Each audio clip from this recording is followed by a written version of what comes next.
What if I told you that being good with money has little to do with how smart you are, and everything to do with how you behave? What if the secret to financial success isn't found in the formulas you're taught, but in the stories you tell yourself and your ability to control your ego?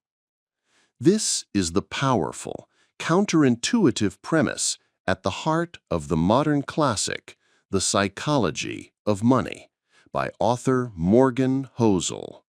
Now, settle in and prepare for a journey through the complete text of this remarkable work.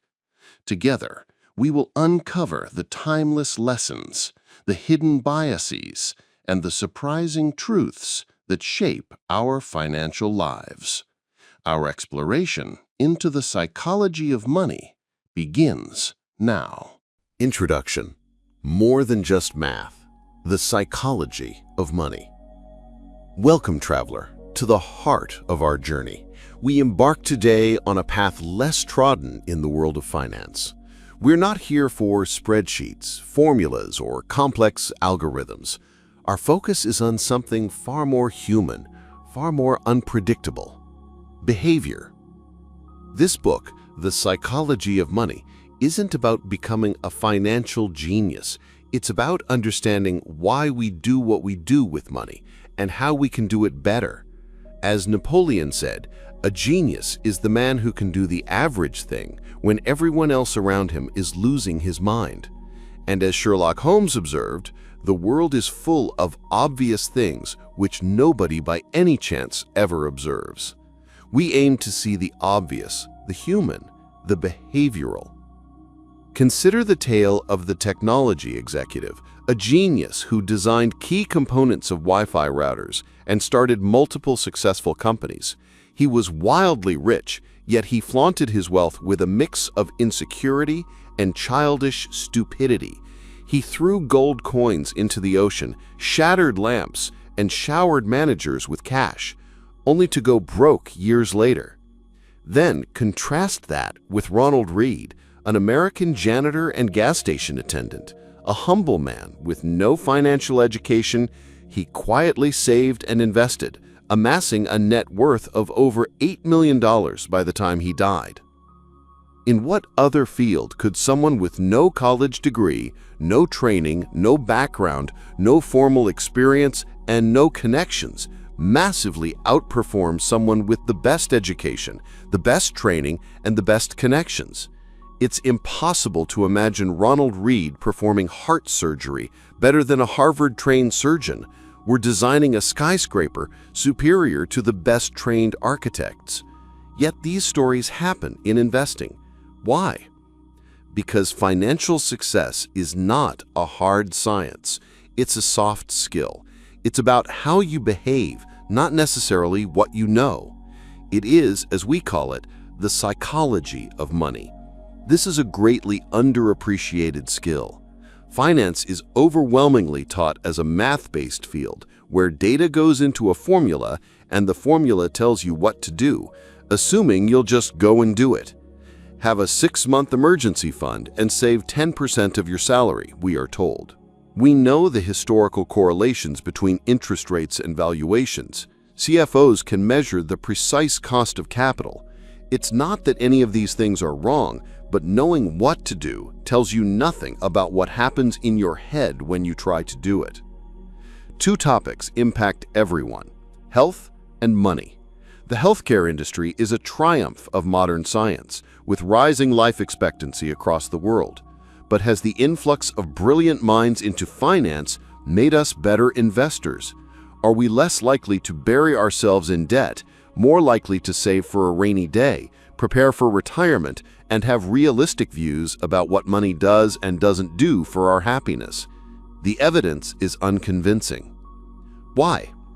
Because we think about and are taught about money too much like physics, with rules and laws, and not enough like psychology, with emotions and nuance.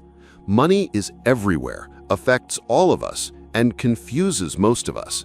Everyone thinks about it a little differently. It offers lessons on risk, confidence, and happiness. Money is one of the greatest shows on earth. My own appreciation for the psychology of money was shaped during the 2008 financial crisis. I wanted to figure out what was happening. The first thing I learned was that no one could accurately explain what happened or why, let alone what should be done. For every good explanation, there was an equally convincing rebuttal. Unlike engineering, finance is not guided by laws. It's guided by people's behaviors, and how I behave might make sense to me, but look crazy to you. The more I studied the financial crisis, the more I realized that you could understand it better through the lenses of psychology and history, not finance. To grasp why people bury themselves in debt, you don't need to study interest rates. You need to study the history of greed, insecurity, and optimism. To get why investors sell out at the bottom of a bear market, you don't need to study the math of expected future returns. You need to think about the agony of looking at your family and wondering if your investments are imperiling their future. I love Voltaire's observation that history never repeats itself. Man always does. It applies so well to how we behave with money.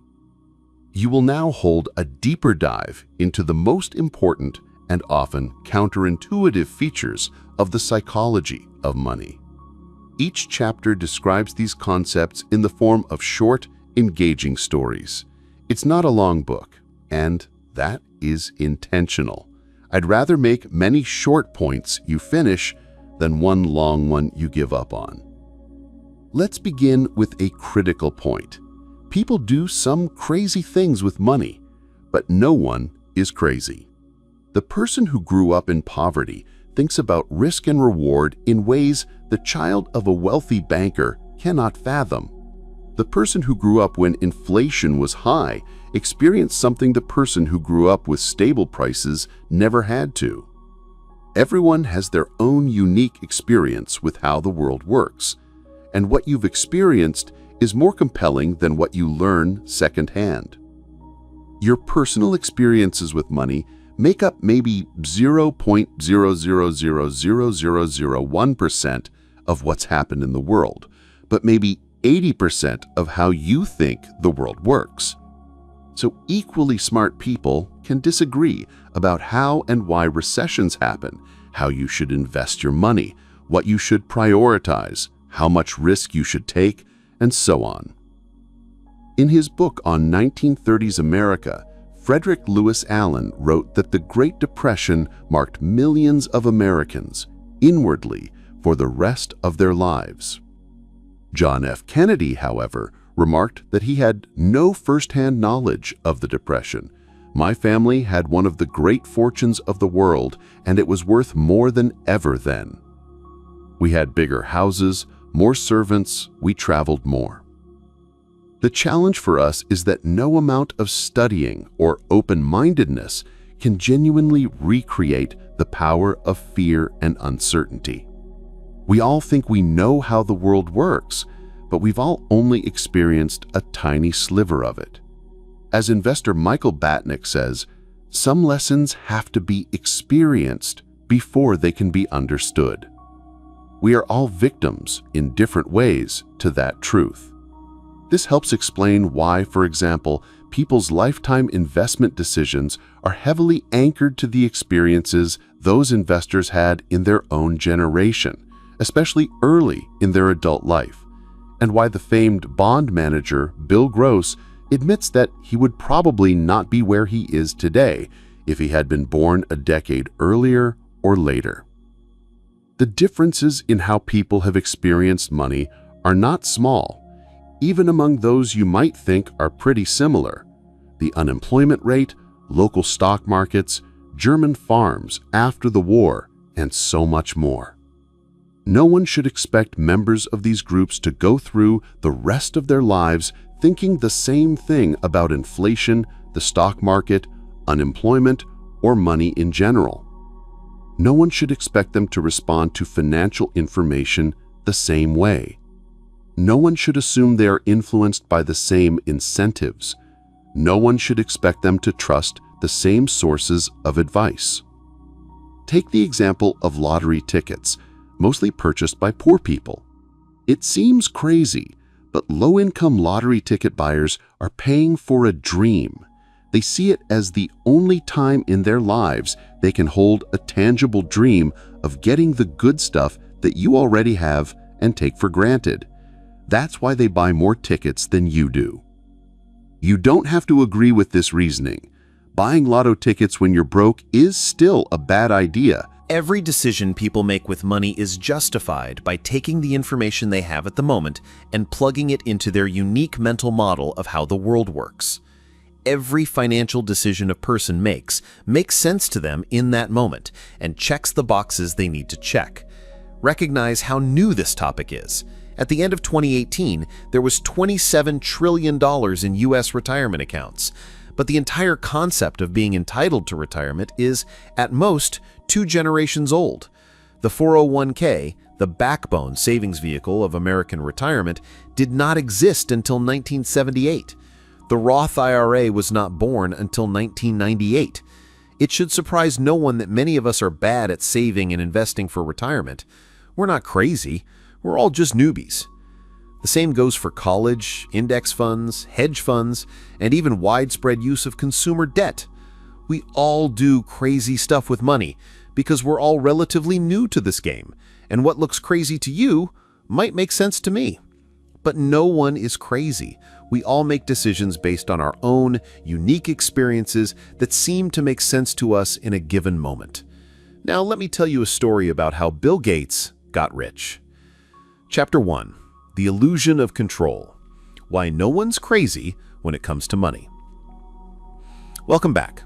Last time, we explored the Philosopher King's invitation to consider the nature of money and its place in our lives. Today, we embark on the first step of our journey, understanding why, when it comes to money, what seems crazy to one person makes perfect sense to another. Let's acknowledge a fundamental truth. People do some pretty wild things with money. We've all seen it. Maybe we've even done it. But here's the thing. No one is inherently crazy. What drives these seemingly irrational decisions? As our guide, Morgan Housel, writes, people from different generations, raised by different parents who earned different incomes and held different values, in different parts of the world, born into different economies, experiencing different job markets with different incentives and different degrees of luck, learn very different lessons. Think about that for a moment. Our individual experiences shape our perceptions of risk and reward. The person who grew up in poverty will approach financial decisions very differently than someone born into wealth. The person who witnessed hyperinflation firsthand will forever view savings with a different lens than someone raised in an era of stable prices. What seems logical to you, based on your unique journey, might appear utterly baffling to someone else. You know stuff about money that I don't, and vice versa. Housel emphasizes, your personal experiences with money make up maybe 0.0000001% of what's happened in the world, but maybe 80% of how you think the world works. It's a sobering thought, isn't it? We build our entire financial worldview on a sliver of information, yet we often assume our perspective is universal. Consider the Great Depression. Frederick Lewis Allen observed it marked millions of Americans inwardly for the rest of their lives. But even within that era, experiences varied drastically. John F. Kennedy, raised in immense wealth, admitted, "I have no first-hand knowledge of the Depression. My family had one of the great fortunes of the world, and it was worth more than ever then." Can someone without that lived experience truly understand the financial anxieties of those who lost everything? The challenge then is acknowledging the limitations of our own perspective and recognizing the validity of others. No amount of reading or intellectualizing can replicate the visceral impact of lived experience. I can read about losing everything during the Depression, but I don't have the emotional scars of those who actually lived it. This isn't simply about tolerance. It's about understanding. As investor Michael Batnick wisely says, some lessons have to be experienced before they can be understood. We're all victims, in different ways, to that truth. Economists Ulrika Malmendier and Stefan Nagel delved into decades of consumer finance data and discovered a fascinating pattern. Individual investors' willingness to bear risk depends on personal history, not intelligence, not education, not even sophistication, just the dumb luck of when and where you were born. Bill Gross, the celebrated bond manager, admitted that his career success was significantly influenced by the timing of his birth, which coincided with a generational collapse in interest rates. What opportunities are presented to us affects how we think about them. The differences in how we experience money are significant. Imagine someone born in 1970 witnessing a tenfold increase in the stock market during their formative years. Contrast that with someone born in 1950 who saw the market stagnate during the same period. Two generations, two entirely different views of the stock market. The same holds true for inflation, unemployment, and countless other economic factors. The list of experiences is endless. So how do we bridge these divides? How do we make sense of the seemingly senseless choices others make? The key, Housel argues, is empathy. He invokes the Foxconn factory story where poor working conditions are viewed as improvements compared to worse fates. It's a difficult perspective to embrace, but illustrates the impact of our different realities. Each financial decision, even those that seem irrational, is justified by the individual's unique mental model of the world. Every financial decision a person makes sense to them in that moment and checks the boxes they need to check. They tell themselves a story about what they're doing and why they're doing it. And that story has been shaped by their own unique experiences. Consider the lottery. Is it crazy for someone struggling to make ends meet to spend money on a lottery ticket? Yes, but if you can understand their subconscious reasoning, it starts to make sense. They're not just buying a ticket, they're buying a dream of escaping their financial constraints and experiencing the life that so many others take for granted. This is the heart of it. What you're doing seems crazy, but I kind of understand why you're doing it. Uncovering that underlying logic is crucial to understanding not just others, but ourselves. And there's one more important layer to consider. The modern financial system is relatively new. Retirement as we know it, student loans, index funds, and even widespread consumer debt, these are recent developments in human history. We're all, to some extent, winging it. The 401k, the backbone of modern retirement savings, did not exist until 1978. It's an infant. We are all babies when we compare ourselves to human existence, yet here we are operating a society based on what we think will work. Dogs have lived alongside man for over 10,000 years. Even they retain their ancestral behaviors, and we have just decades of experience in this system. It is no wonder we struggle. It also helps explain why we don't always do what we're supposed to do with money. So, as we navigate the complexities of the financial world, remember that what looks crazy to you might make sense to me. We all make decisions based on our own unique experiences that seem logical at the time. No one is crazy. We all act according to our experiences, the experiences we were taught, and the incentives we have. Understanding that is the first step towards financial wisdom. Next time, we'll explore the role of luck and risk in shaping financial outcomes. Luck and risk are siblings. They are both the reality that every outcome in life is guided by forces other than individual effort. NYU professor Scott Galloway has a related idea that is so important to remember when judging success, both your own and others. Nothing is as good or as bad as it seems. Bill Gates went to one of the only high schools in the world that had a computer. The story of how Lakeside School, just outside Seattle, even got a computer is remarkable. Bill Dougal was a World War II Navy pilot turned high school math and science teacher. He believed that book study wasn't enough without real-world experience. He also realized that we'd need to know something about computers when we got to college, recalled late Microsoft co-founder Paul Allen.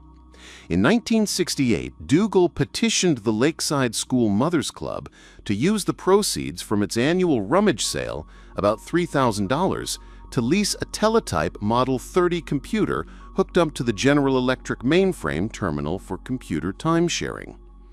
The whole idea of time-sharing only got invented in 1965, Gates later said. Someone was pretty forward-looking. Most university graduate schools did not have a computer anywhere near as advanced as Bill Gates had access to in 8th grade, and he couldn't get enough of it. Gates was 13 years old in 1968 when he met classmate Paul Allen. Allen was also obsessed with the school's computer, and the two hit it off. Lakeside's computer wasn't part of its general curriculum. It was an independent study program. Bill and Paul could toy away with the thing at their leisure, letting their creativity run wild. After school, late into the night, on weekends, they quickly became computing experts. During one of their late-night sessions, Allen recalled Gates showing him a Fortune magazine and saying, "What do you think it's like to run a Fortune 500 company?" Allen said he had no idea. "Maybe we'll have our own computer company someday," Gates said.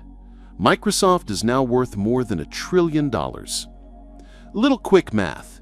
In 1968, there were roughly 303 million high school-age people in the world, according to the UN. About 18 million of them lived in the United States. About 270,000 of them lived in Washington State. A little over 100,000 of them lived in the Seattle area, and only about 300 of them attended Lakeside School. Start with 303 million, end with 300. 1 in a million high school-age students attended the high school that had the combination of cash and foresight to buy a computer. Bill Gates happened to be one of them. Gates is not shy about what this meant. If there had been no Lakeside, there would have been no Microsoft, he told the school's graduating class in 2005. Gates is staggeringly smart, even more hard-working, and as a teenager had a vision for computers that even most seasoned computer executives couldn't grasp. He also had a 1 in a million head start by going to school at Lakeside. Now let me tell you about Gates's friend Kent Evans. He experienced an equally powerful dose of luck's close sibling, Risk. Bill Gates and Paul Allen became household names thanks to Microsoft's success. But back at Lakeside, there was a third member of this gang of high school computer prodigies. Kent Evans and Bill Gates became best friends in 8th grade. Evans was, by Gates' own account, the best student in the class. The two talked on the phone ridiculous amounts, Gates recalls in the documentary Inside Bill's Brain. He says, "I still know Kent's phone number, 525-7851. Evans was as skilled with computers as Gates and Allen. Lakeside once struggled to manually put together the school's class schedule, a maze of complexity to get hundreds of students the classes they need, at times that don't conflict with other courses. The school tasked Bill and Kent, children by any measure, to build a computer program to solve the problem. It worked, and unlike Paul Allen, Kent shared Bill's business mind and endless ambition. Kent always had the big briefcase, like a lawyer's briefcase, Gates recalls. We were always scheming about what we'd be doing 5 or 6 years in the future. Should we go be CEOs? What kind of impact could you have? Should we go be generals? Should we go be ambassadors? Whatever it was, Bill and Kent knew they'd do it together. After reminiscing on his friendship with Kent, Gates trails off. We would have kept working together. I'm sure we would have gone to college together. Kent could have been a founding partner of Microsoft with Gates and Allen, but it would never happen. Kent died in a mountaineering accident before he graduated high school. Every year, there are around 36 mountaineering deaths in the United States. The odds of being killed on a mountain in high school are roughly 1 in a million. Bill Gates experienced 1 in a million luck by ending up at Lakeside. Kent Evans experienced 1 in a million risk by never getting to finish what he and Gates set out to achieve. The same force, the same magnitude, working in opposite directions. Luck and risk are both the reality that every outcome in life is guided by forces other than individual effort. They are so similar that you can't believe in one without equally respecting the other. They both happen because the world is too complex to allow 100% of your actions to dictate 100% of your outcomes. They are driven by the same thing. You are one person in a game with 7 billion other people and infinite moving parts. The accidental impact of actions outside of your control can be more consequential than the ones you consciously take. But both are so hard to measure and hard to accept that they too often go overlooked. For every Bill Gates, there is a Kent Evans who was just as skilled and driven, but ended up on the other side of life roulette. If you give luck and risk their proper respect, you realize that when judging people's financial success, both your own and others, it's never as good or as bad as it seems. Years ago, I asked economist Robert Shiller, who won the Nobel Prize in economics, "What do you want to know about investing that we can't know?" "The exact role of luck in successful outcomes," he answered. I love that response, because no one actually thinks luck doesn't play a role in financial success. But since it's hard to quantify luck and rude to suggest people's success is owed to it, the default stance is often to implicitly ignore luck as a factor of success. If I say, there are 1 billion investors in the world, by sheer chance, would you expect 10 of them to become billionaires predominantly off luck? You would reply, of course. But then, if I ask you to name those investors to their face, you will likely back down.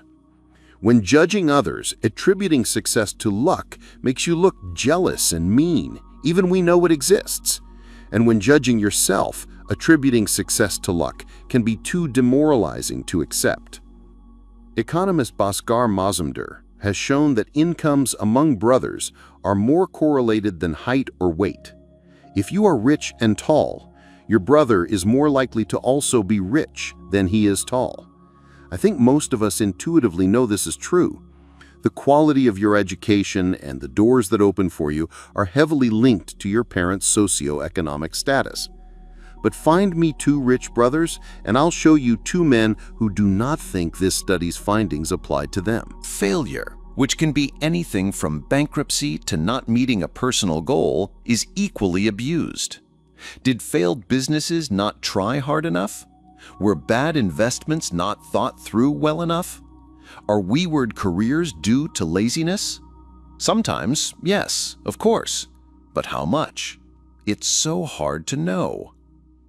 Everything worth pursuing has less than 100% odds of succeeding, and risk is just what happens when you end up on the unfortunate side of that equation.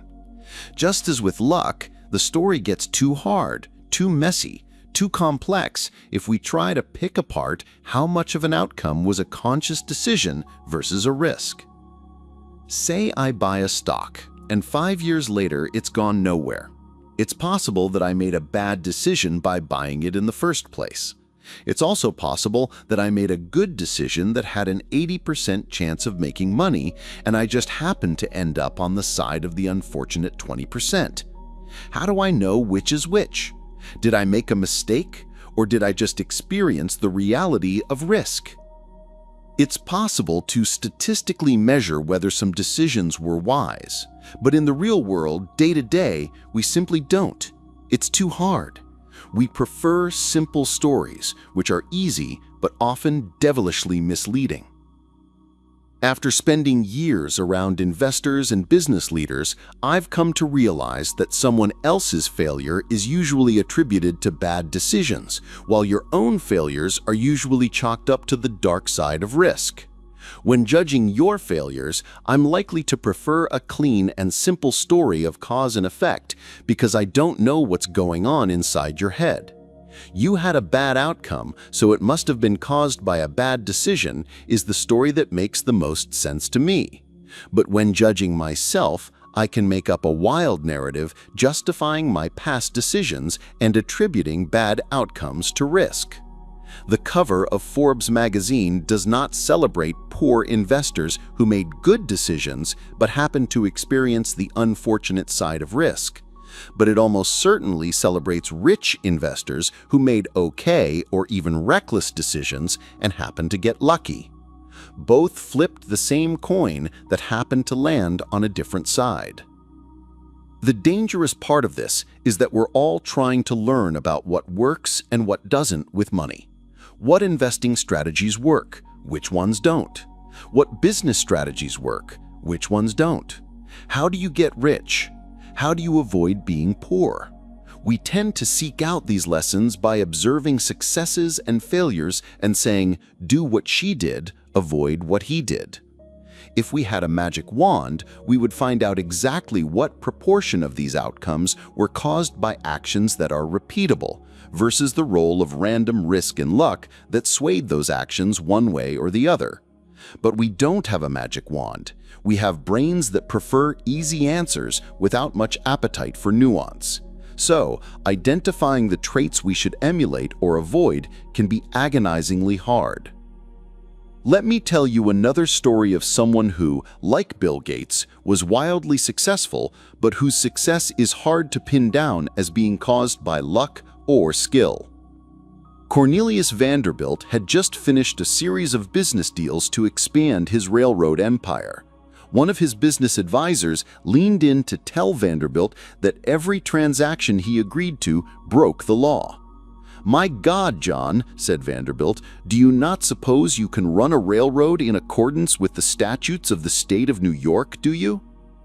My first thought when reading this was, that attitude is why he was so successful. Laws didn't accommodate railroads in Vanderbilt's day, so he said, to hell with it, and went ahead anyway. Vanderbilt was wildly successful, so it's tempting to view his law flouting, which was notorious and vital to his success, as sage wisdom.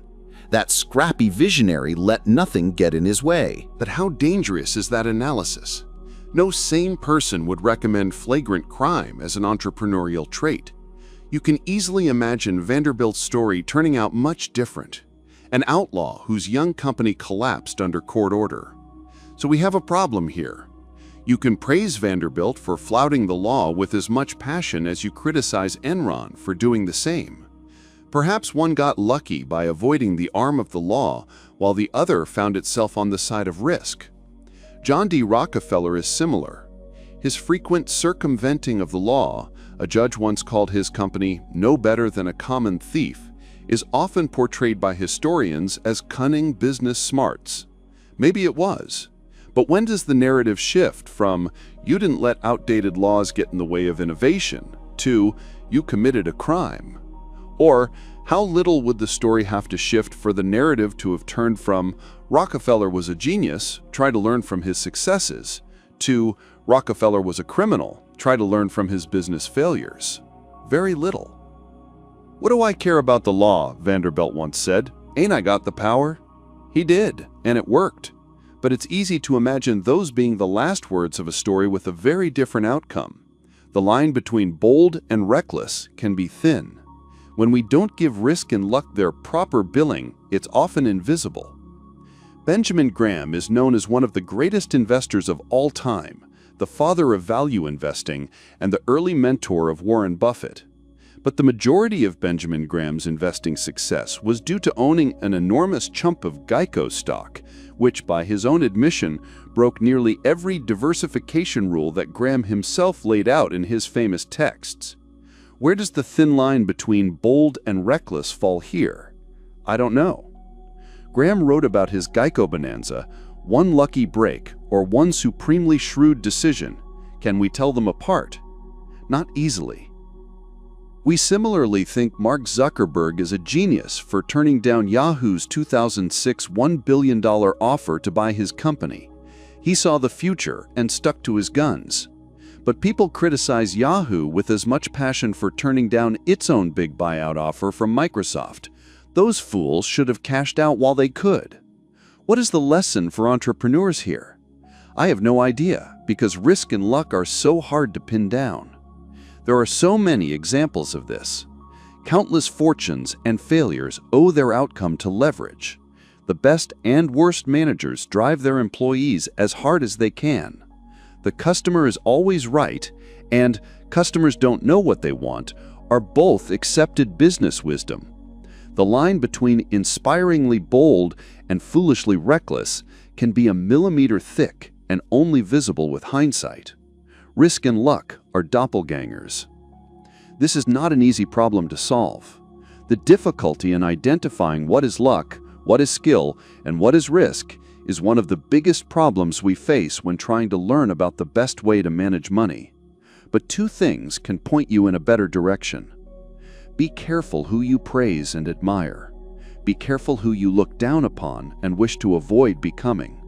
Or just be careful when assuming that 100% of outcomes can be attributed to effort and decisions. After my son was born, I wrote him a letter that said, in part, "Some people are born into families that encourage education. Others are against it. Some are born into flourishing economies encouraging of entrepreneurship. Others are born into war and destitution. I want you to be successful, and I want you to earn it. But realize that not all success is due to hard work, and not all poverty is due to laziness. Keep this in mind when judging people, including yourself." Therefore, focus less on specific individuals and case studies and more on broad patterns. Studying a specific person can be dangerous because we tend to study extreme examples, the billionaires, the CEOs, or the massive failures that dominate the news. And extreme examples are often the least applicable to other situations given their complexity. The more extreme the outcome, the less likely you can apply its lessons to your own life because the more likely the outcome was influenced by extreme ends of luck or risk. You'll get closer to actionable takeaways by looking for broad patterns of success and failure. The more common the pattern, the more applicable it might be to your life. Trying to emulate Warren Buffett's investment success is hard because his results are so extreme that the role of luck in his lifetime performance is very likely high, and luck isn't something you can reliably emulate. But realizing, as we'll see in Chapter 7, that people who have control over their time tend to be happier in life is a broad and common enough observation that you can do something with it. My favorite historian, Frederick Lewis Allen, spent his career depicting the life of the average median American, how they lived, how they changed, what they did for work, what they ate for dinner, etc. There are more relevant lessons to take away from this kind of broad observation than there are in studying the extreme characters that tend to dominate the news. Bill Gates once said, "Success is a lousy teacher. It seduces smart people into thinking they can't lose. When things are going extremely well, realize it's not as good as you think. You are not invincible, and if you acknowledge that luck brought you success, then you have to believe in luck's cousin, risk, which can turn your story around just as quickly." But the same is true in the other direction. Failure can be a lousy teacher because it seduces smart people into thinking their decisions were terrible when sometimes they just reflect the unforgiving realities of risk. The trick when dealing with failure is arranging your financial life in a way that a bad investment here and a missed financial goal there won't wipe you out, so you can keep playing until the odds fall in your favor. But more important is that as much as we recognize the role of luck in success, the role of risk means we should forgive ourselves and leave room for understanding when judging failures. Nothing is as good or as bad as it seems. Now let's look at the stories of two men who pushed their luck. Chapter 3. Defining enough. Why insatiable ambition can be your downfall. John Bogle, the Vanguard founder, once told a story about money. At a party given by a billionaire on Shelter Island, Kurt Vonnegut informs Joseph Heller that their host, a hedge fund manager, had made more money in a single day than Heller had earned from his wildly popular novel Catch-22 over its whole history. Heller responds, "Yes, but I have something he will never have. Enough."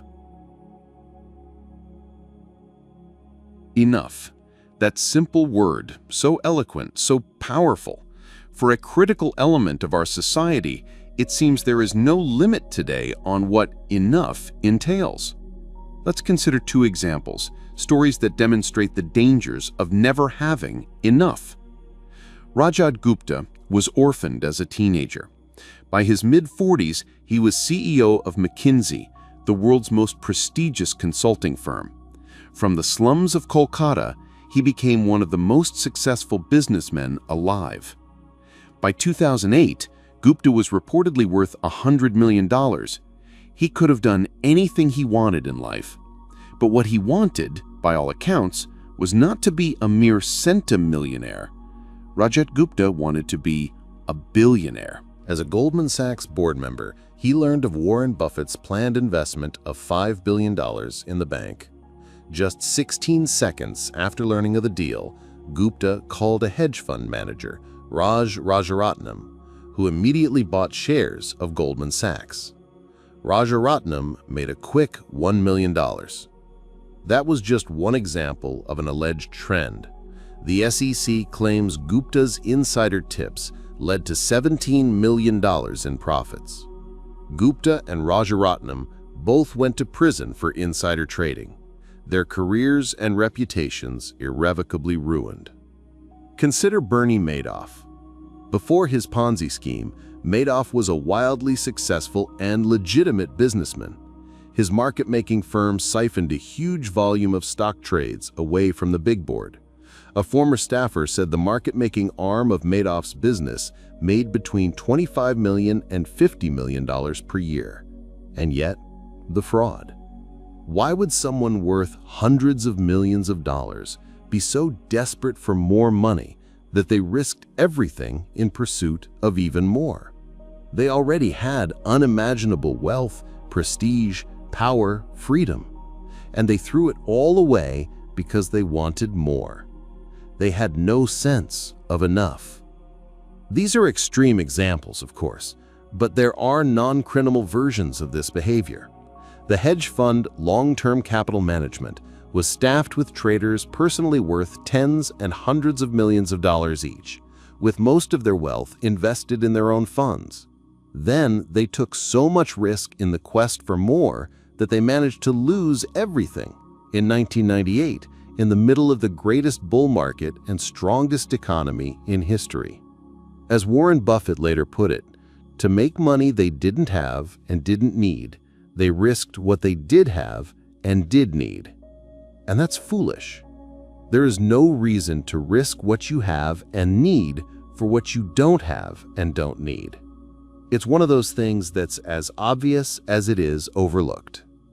If you're one of those who will, at some point in their life, earn a salary or have a sum of money sufficient to cover every reasonable thing you need and a lot of what you want, remember a few things.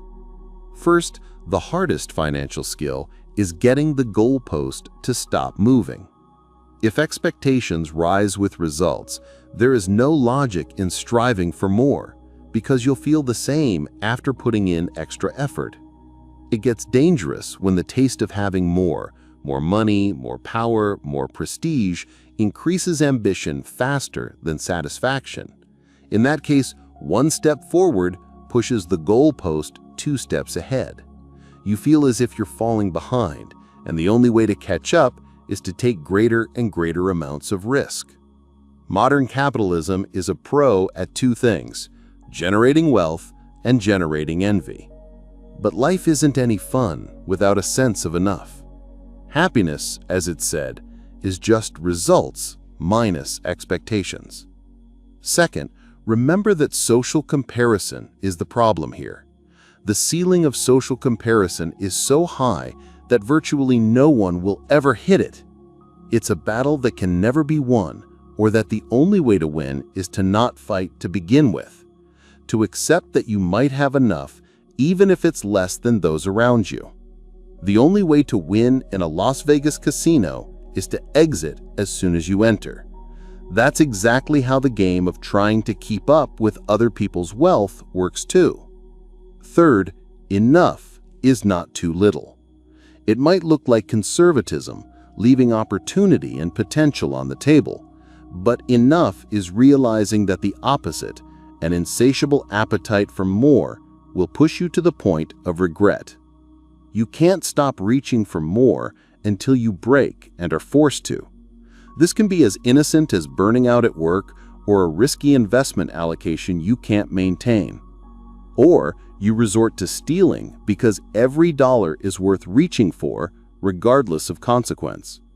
Whatever it is, the inability to deny a potential dollar will eventually catch up to you. Finally, there are many things never worth risking, no matter the potential gain.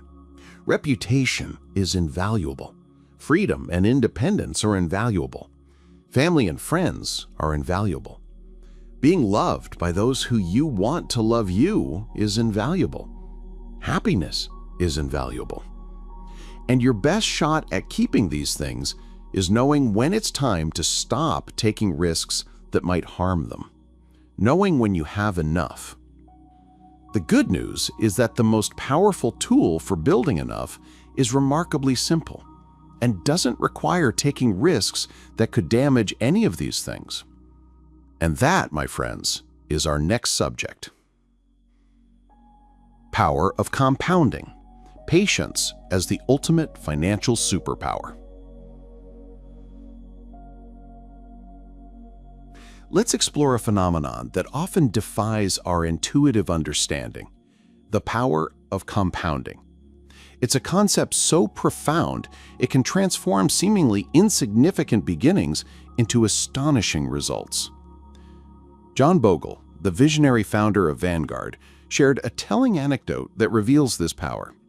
At a lavish party hosted by a billionaire, the celebrated author Kurt Vonnegut remarked to Joseph Heller, known for his iconic novel Catch-22, that the host, a hedge fund manager, earned more in a single day than Heller had earned from his masterpiece throughout its entire publishing history.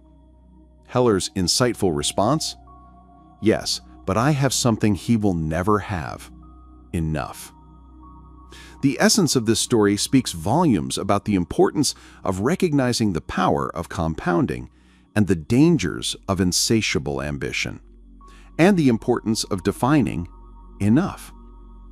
You see, at its core, compounding isn't merely about amassing wealth.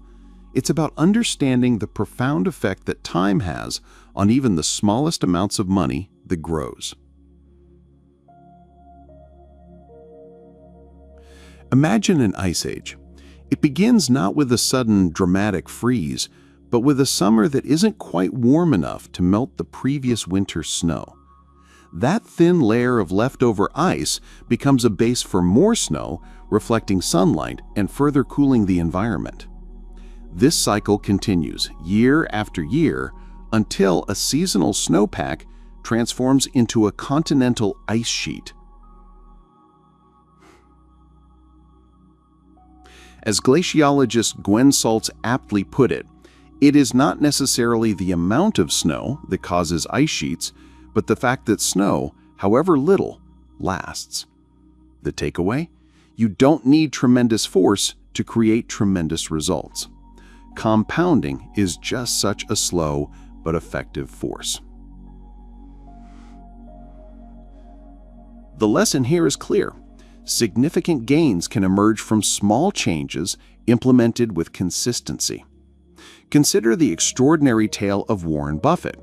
While he's undoubtedly a brilliant investor, his success hinges on a simple truth. He's been a phenomenal investor since childhood. Of Buffett's $84.5 billion net worth, A staggering $84.2 billion was accumulated after his 50th birthday and $81.5 billion after he qualified for Social Security. Now, let's imagine a different scenario. What if Buffett, instead of starting at age 10, began investing at age 30 with a more typical starting base? Even with his exceptional investment returns and retiring at 60, he'd have amassed a mere fraction of his actual fortune. The difference? Simply put, time. In the world of investing, time is your ally. While earning high returns is certainly desirable, it's the consistent application of good returns over a sustained period that truly unlocks the magic of compounding. In fact, Jim Simmons, head of Renaissance Technologies, has actually outperformed Buffett, earning an average annual return of 66% since 1988. Yet Simmons' net worth is significantly smaller due to starting later in life. So why do we often overlook the potential of compounding? Perhaps it's because our minds are wired for linear thinking, while compounding operates exponentially. Linear thinking is intuitive. Exponential thinking requires a shift in perspective. Consider if I asked you to calculate 8 plus 8 plus 8 plus 8 plus 8 plus 8 plus 8 plus 8 plus 8 in your head. You can do it in a few seconds. But what if I asked you to calculate 8 times 8 times 8 times 8 times 8 times 8 times 8 times 8 times 8 in your head? Now you see. Bill Gates, despite his technological prowess, once questioned the need for ample storage space, revealing how easily even the most brilliant minds can underestimate exponential growth. This inherent difficulty in grasping the power of compounding often leads us to neglect its potential, focusing instead on solving problems through other, often less effective means. Therefore, remember this: compounding is like planting an oak tree. A year of growth will never show much progress. 10 years can make a meaningful difference, and 50 years can create something absolutely extraordinary. It may be responsible for the majority of disappointing trades, bad strategies, and successful investing attempts. This may be why the most powerful and important investment book should be called Shut Up and Wait, just one page with a long-term chart of economic growth. Good investing isn't necessarily about earning the highest returns, because the highest returns tend to be one-off hits that can't be repeated. It's about earning pretty good returns that you can stick with and which can be repeated for the longest period of time. That's when compounding runs wild.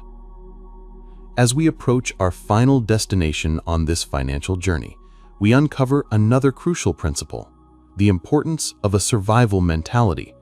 While obsession with technological prowess, luck, or compounding can be compelling, ensuring long-term survivability is essential for achieving lasting financial success. Welcome back, traveler.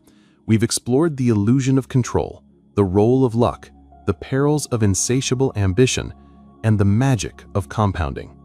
Now, we arrive at a crucial crossroads on our financial journey, understanding the vital importance of a survival mentality. It's one thing to get wealthy, it's another to stay wealthy. John Bogle, the founder of Vanguard, shared a story that encapsulates this perfectly. At a lavish party, Kurt Vonnegut remarked to Joseph Heller that their host, a hedge fund manager, had made more money in a single day than Heller earned from Catch-22 over its lifetime. Heller's response? Yes, but I have something he will never have: enough. That simple word, enough, reveals a profound truth about long-term financial success. It's not about maximizing gains, it's about maximizing your chances of staying in the game. Let's consider two cautionary tales, stark reminders of what happens when this principle is ignored. First, Rajat Gupta. From a humble background in Kolkata, he rose to become CEO of McKinsey, a director of Goldman Sachs, a partner in philanthropy with Bill Gates. By 2008, he was worth an estimated $100 million, but it wasn't enough. Driven by an insatiable desire to join the billionaire circle, he engaged in insider trading, sacrificing his reputation and freedom for a fortune he didn't need. Then there's Bernie Madoff. Before the infamous Ponzi scheme, Madoff was a legitimately successful market maker, earning millions annually. Yet, driven by a similar thirst for more, he built a fraudulent empire that ultimately crumbled, destroying countless lives and landing him in prison. Both Gupta and Madoff possessed immense wealth and power, but their inability to define enough led to their downfall. It's a reminder that greed can be a self-destructive force, eclipsing even the most brilliant minds. These are extreme cases, but the underlying principle applies to us all. Think of the hedge fund long-term capital management. Staffed with millionaires, they risked it all in a quest for even more, ultimately losing everything. As Warren Buffett put it, to make money they didn't have and didn't need, they risked what they did have and did need, and that's foolish. So, how do we cultivate this essential survival mentality? First, recognize that the hardest financial skill is getting the goalposts to stop moving. Ambition is a powerful engine, but unchecked, it can lead to a never-ending cycle of striving and dissatisfaction.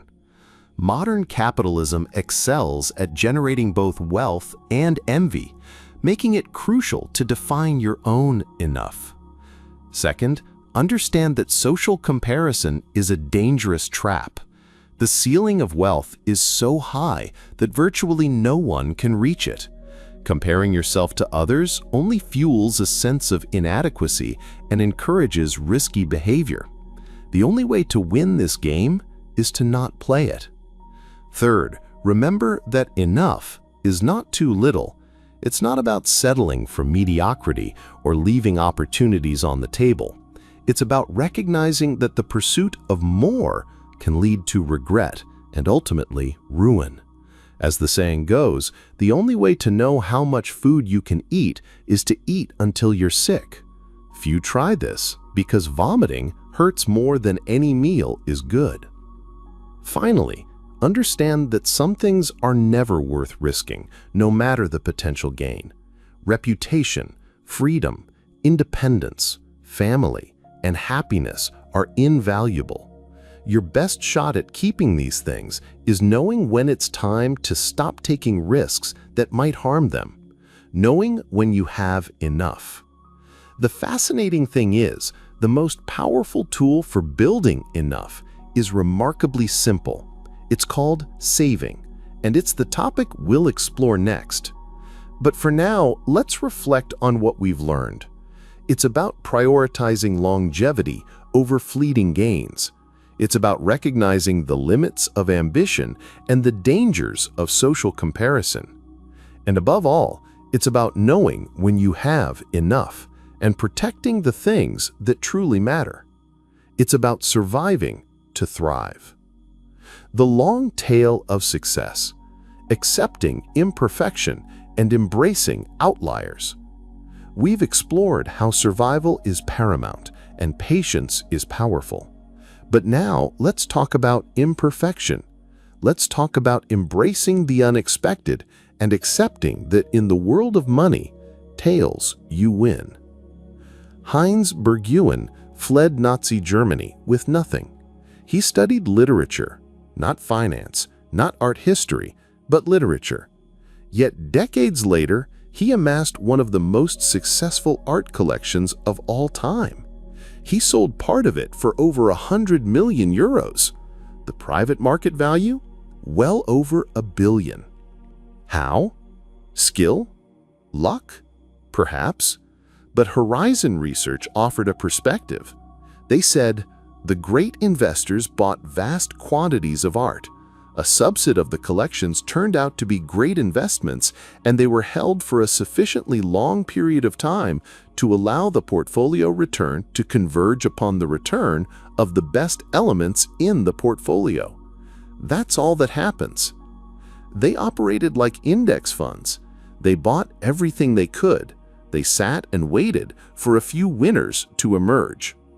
Imagine if 99% of what you invested in turned out to be worth little. Would that matter if the other 1% turned out to be a Picasso? This, my friends, is the concept of long tails. It's where a small number of events account for the majority of outcomes. Long tails have tremendous influence in finance, where a small number of events can account for the majority of outcomes.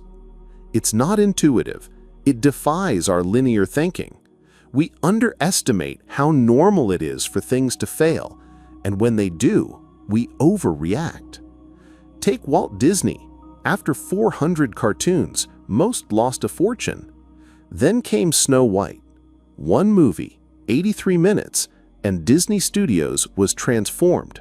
This phenomenon permeates various industries. Venture capital expects a large percentage of investments to fail, but the few bonanzas drive the entire fund's returns. Even in public stocks, the Russell 3000 index reveals that 40% of all components lost at least 70% of their value and never recovered. Effectively, all of the index's overall returns came from 7% of component companies that outperformed by at least 2 standard deviations. Even public utilities, seen as paragons of stability, show a failure rate. Consider Carolco, the studio behind Rambo and Terminator 2. It went public, churned out hits, then failed. Stock gone, wiped out. A catastrophic loss, but one that 4 in 10 public companies experience over time. Here's the critical point. The Russell 3000 has increased more than 73-fold since 1980. The spectacular return came with a hefty price tag of inevitable failures, just like Heinz Berggruen, the art dealer, but with Microsoft and Walmart instead of Picasso and Matisse. This effect permeates individual companies as well. Think about Amazon and Apple. In 2017, Amazon drove 6% of the S&P 500's returns. And Amazon's growth is almost entirely due to Prime and Amazon Web Services, which itself are tail events in a company that has experimented with hundreds of products. The success of these companies isn't only a few events, but it took tail careers to make them. The idea that only a few account for most results is not only true for companies in your portfolio, it is an important part of your behavior as an investor. Napoleon's definition of a military genius was the man who can do the average thing when all those around him are going crazy. Apply that principle to your investments and understand that over your lifetime, the decisions you make today may not matter nearly as much as what you do when everyone around you is losing their minds. What if you saved $1 every month from 1900 to 2019, investing rain or shine? You'd end up far richer than someone trying to time the market. Success lies in how you respond to moments of terror, not years of cruise control. Recognize that tails drive everything. When you accept that tails drive everything in business, investing, and finance, you realize that it's normal for lots of things to go wrong, break, fail, and fall. Even the greats aren't always right. As Peter Lynch said, if you're terrific in this business, you're right 6 times out of 10. Consider Jeff Bezos' view on Amazon's failures. If you think that's a big failure, we're working on much bigger failures right now. The comedian Chris Rock prepares for a Netflix special in dozens of small clubs each year to test jokes. That make it on Netflix are the tales of hundreds of attempts. This happens in investing too. It's easy to find Warren Buffett's net worth, or his average annual returns, or even his best, most notable investments. They're right there in the open, and they're what people talk about. It's much harder to piece together every investment he's made over his career. No one talks about the dud picks, the ugly businesses, the poor acquisitions. But they're a big part of Buffett's story. They are the other side of tail-driven returns. As Warren Buffett said in 2013, he's made most of his money on 10 stocks. His partner, Charlie Munger, said that if you remove just a few of Berkshire's top investments, its long-term track record is pretty average. George Soros said, "It's not whether you're right or wrong that's important, but how much money you make when you're right and how much you lose when you're wrong." Therefore, embrace imperfection. You can be wrong half the time and still make a fortune. It's about positioning yourself to capture those long tails. You, reading these words, are the result of the longest tail imaginable. That's something to be happy about. Now, let's look at how money can make you even happier. 7. Time autonomy, the highest dividend money pays, and its modern challenges. The highest form of wealth is the ability to wake up every morning and say, "I can do whatever I want today." Think about that. People want to become wealthier to make them happier.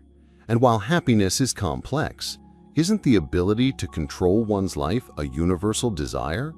To do what you want, when you want, with who you want, for as long as you want? That's priceless. That is, arguably, the highest dividend money pays. Angus Campbell, a psychologist at the University of Michigan, dedicated his work to understanding what makes people happy.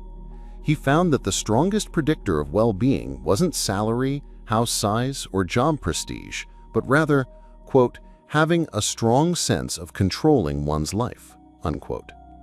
More than anything else, money's greatest intrinsic value lies in its power to grant you control over your time. It's about obtaining, bit by bit, a level of independence and autonomy. It comes from unspent assets, giving you greater control over what you can do and when you can do it.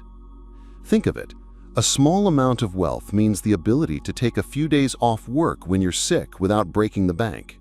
A bit more means waiting for a good job to come along after you get laid off, rather than having to take the first one you find.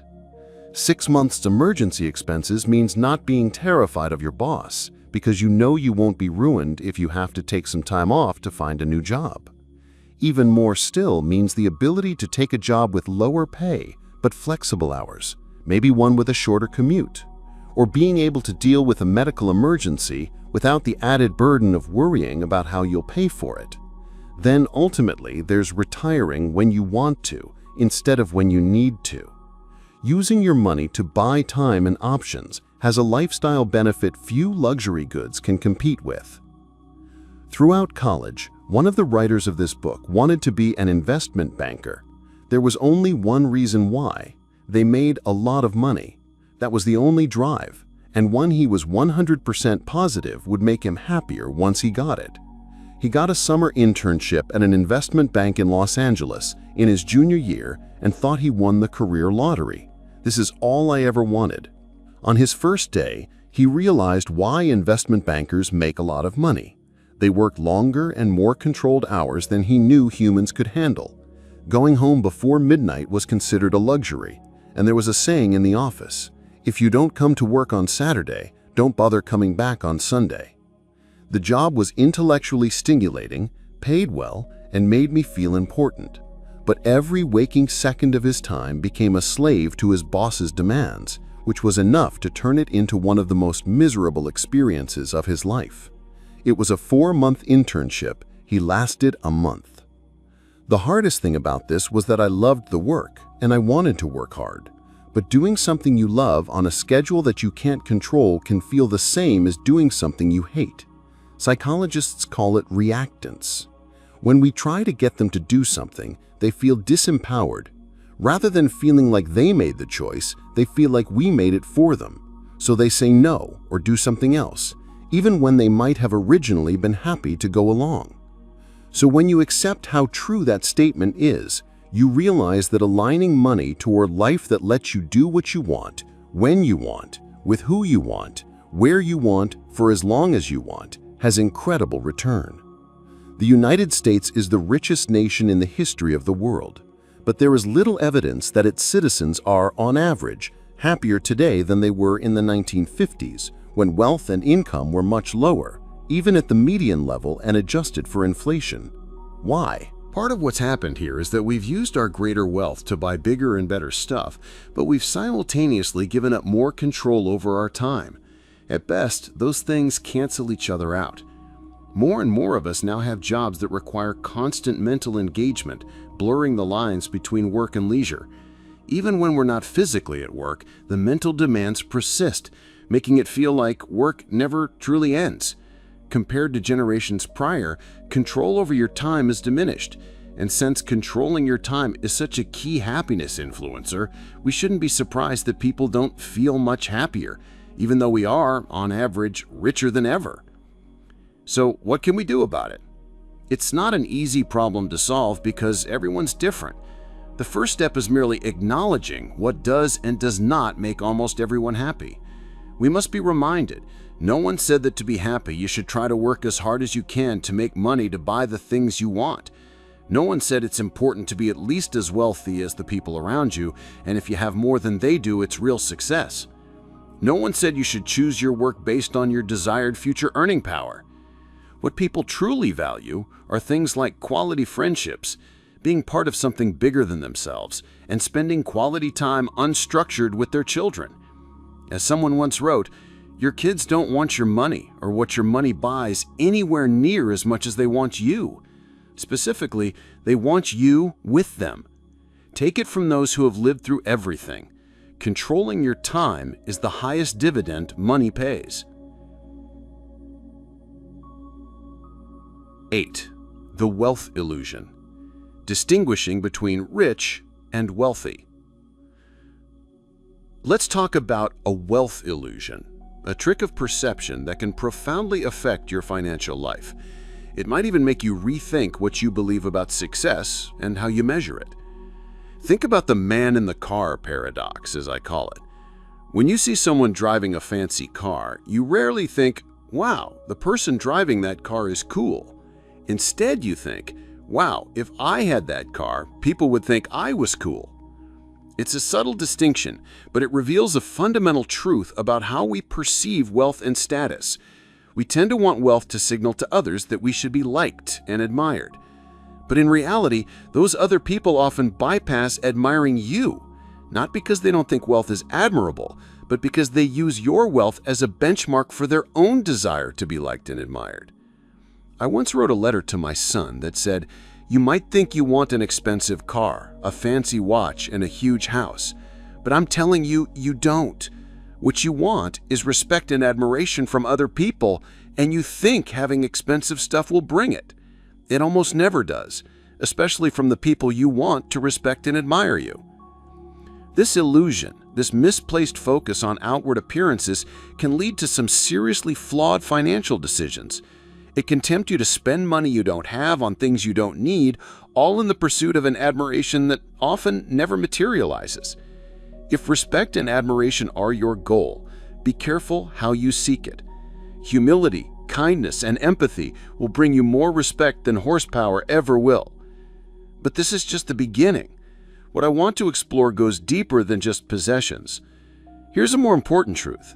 Wealth is what you don't see. My time as a valet in Los Angeles gave me a front row seat to this phenomenon. I saw people driving incredibly expensive cars, and I often made the assumption that they were rich. But as I got to know some of these people, I realized that wasn't always the case. Many were just mediocre successes who spent a huge percentage of their paycheck on a car. Every assumption you might have had about them was wrong. Someone driving a $100,000 car might be wealthy. But the only data point you have about their wealth is that they have $100,000 less than they did before they bought the car, or $100,000 more in debt. That's all you know about them. Modern capitalism, sadly, makes faking it until you make it a cherished industry. But the truth is that wealth is the nice cars not purchased, the diamonds not bought, the watches not worn, the clothes foregone, and the first-class upgrade declined. Wealth is financial assets that haven't yet been converted into the stuff you see. It's delayed gratification. That's not how we think about wealth, because you can't contextualize what you can't see. You see the result, but you don't see what's been sacrificed.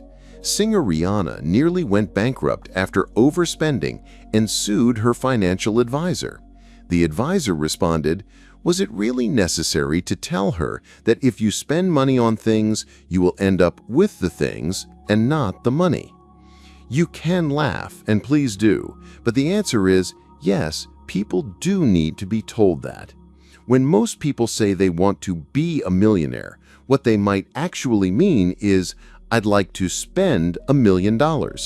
And that is literally the opposite of being a millionaire. So how do we truly define wealth, and how do we differentiate it from being merely rich? It's an essential question. It gets to the heart of what we really want from money. Rich is a current income. Someone driving a $100,000 car is almost certainly rich, because even if they purchase the car with debt, you need a certain level of income to afford the monthly payment. Same with those who live in big homes. It's not hard to spot rich people. They often go out of their way to make themselves known. But wealth is hidden. It's income not spent. Wealth is an option not yet taken to buy something later. Its value lies in offering you options, flexibility, and growth to one day purchase more stuff than you could right now. Bill Mann once wrote, "There is no faster way to feel rich than to spend lots of money on really nice things. But the way to be rich is to spend money you have and to not spend money you don't have. It's really that simple." It is excellent advice, but it may not go far enough. The only way to be wealthy is to not spend the money that you do have. It's not just the only way to accumulate wealth, it's the very definition of wealth. Remember Ronald Reed, the janitor, who amassed an $8 million fortune? He was the epitome of wealthy, but he wasn't outwardly rich. He lived modestly, drove an old car, and didn't flaunt his success. On the other hand, you have people who are outwardly rich, but deeply in debt and living paycheck to paycheck, one missed payment away from disaster. The problem for many of us is that it is easy to find rich role models. It's harder to find wealthy ones because, by definition, their success is more hidden. What does all of this mean for you? It means being honest with yourself about what you truly want for money. Is it the fleeting admiration that comes from outward displays of wealth? Or is it the deeper security and freedom that comes from true wealth? It's okay to admire a beautiful car, but be aware of the man in the car paradox and always remember the illusion, and then ask yourself, do I want to be rich or wealthy? It's okay to want to live a comfortable lifestyle, but be conscious of the lifestyle creep that can erode your savings and push you further away from financial independence. If wealth is what you don't spend, what good is it? Well, let me convince you to save money. That's our next step on this journey. We will consider a plan where you aren't striving to look rich, but instead focused on the security of savings. Number 9. Saving, the foundation of financial independence. Let me convince you to save money. It won't take long, but it's an odd task, isn't it? Do people need to be convinced to save money? My observation is that yes, many do. Past a certain level of income, people fall into 3 groups. Those who save, those who don't think they can save, and those who don't think they need to save. This is for the latter 2. The first idea, simple but easy to overlook, is that building wealth has little to do with your income or investment returns, and lots to do with your savings rate. A quick story about the power of efficiency. In the 1970s, the world looked like it was running out of oil. The calculation wasn't hard. The global economy used a lot of oil. The global economy was growing, and the amount of oil we could drill couldn't keep up. We didn't run out of oil, thank goodness. But that wasn't just because we found more oil or even got better at taking it out of the ground. The biggest reason we overcame the oil crisis is because we started building cars, factories, and homes that are more energy efficient than they used to be. The United States uses 60% less energy per dollar of GDP today than it did in 1950. The average miles per gallon of all vehicles on the road has doubled since 1975. The world grew its energy wealth not by increasing the energy it had, but by decreasing the energy it needed. U.S. oil and gas production has increased 65% since 1975, while conservation and efficiency has more than doubled what we can do with that energy. So it's easy to see which has mattered more. The important thing here is that finding more energy is largely out of our control and shrouded in uncertainty, because it relies on a slippery mix of having the right geology, geography, weather, and geopolitics. But becoming more efficient with the energy we use is largely in our control. The decision to buy a lighter car or ride a bike is up to you and has a 100% chance of improving efficiency. The same is true with our money. Investment returns can make you rich, but whether an investing strategy will work, and how long it will work for, and whether markets will cooperate, is always in doubt. Results are shrouded in uncertainty. Personal savings and frugality, finances conservation and efficiency, are parts of the money equation that are more in your control and have a 100% chance of being as effective in the future as they are today. If you view building wealth as something that will require more money or big investment returns, you may become as pessimistic as the energy doomers were in the 1970s. The path forward looks hard and out of your control. If you view it as powered by your own frugality and efficiency, the destiny is clearer. Wealth is just the accumulated leftovers after you spend what you take in. And since you can build wealth without a high income, but have no chance of building wealth without a high savings rate, it's clear which one matters more. More importantly, the value of wealth is relative to what you need. Say you and I have the same net worth, and say you're a better investor than me. I can earn 8% annual returns, and you can earn 12% annual returns. But I'm more efficient with my money. Let's say I need half as much money to be happy, while your lifestyle compounds as fast as your assets. I'm better off than you are, despite being a worse investor. I'm getting more benefit from my investments, despite lower returns. The same is true for incomes. Learning to be happy with less money creates a gap between what you have and what you want, similar to the gap you get from growing your paycheck, but easier and more in your control. A high savings rate means having lower expenses than you otherwise could, and having lower expenses means your savings go farther than they would if you spent more. Think about this in the context of how much time and effort goes into achieving 0.1% of annual investment outperformance, millions of hours of research, tens of billions of dollars of effort from professionals, and it's easy to see what's potentially more important or worth chasing.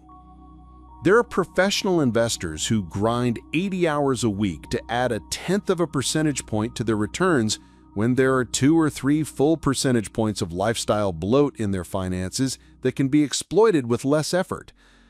Big investment returns and fat paychecks are amazing when they can be achieved, and some can achieve them. But the fact that there's so much effort put into one side of the finance equation and so little put into the other is an opportunity for most people. Past a certain level of income, what you need is just what sits below your ego. Everyone needs the basics. Once they're covered, there's another level of comfortable basics, and past that, there's basics that are both comfortable, entertaining, and enlightening. But spending beyond a pretty low level of materialism is mostly a reflection of ego approaching income, a way to spend money to show people that you have or had money. Think of it like this, and one of the most powerful ways to increase your savings isn't to raise your income, it's to raise your humility. When you define savings as the gap between your ego and your income, you realize why many people with decent incomes save so little. It's a daily struggle against instincts to extend your peacock feathers to their outermost limits and keep up with others doing the same.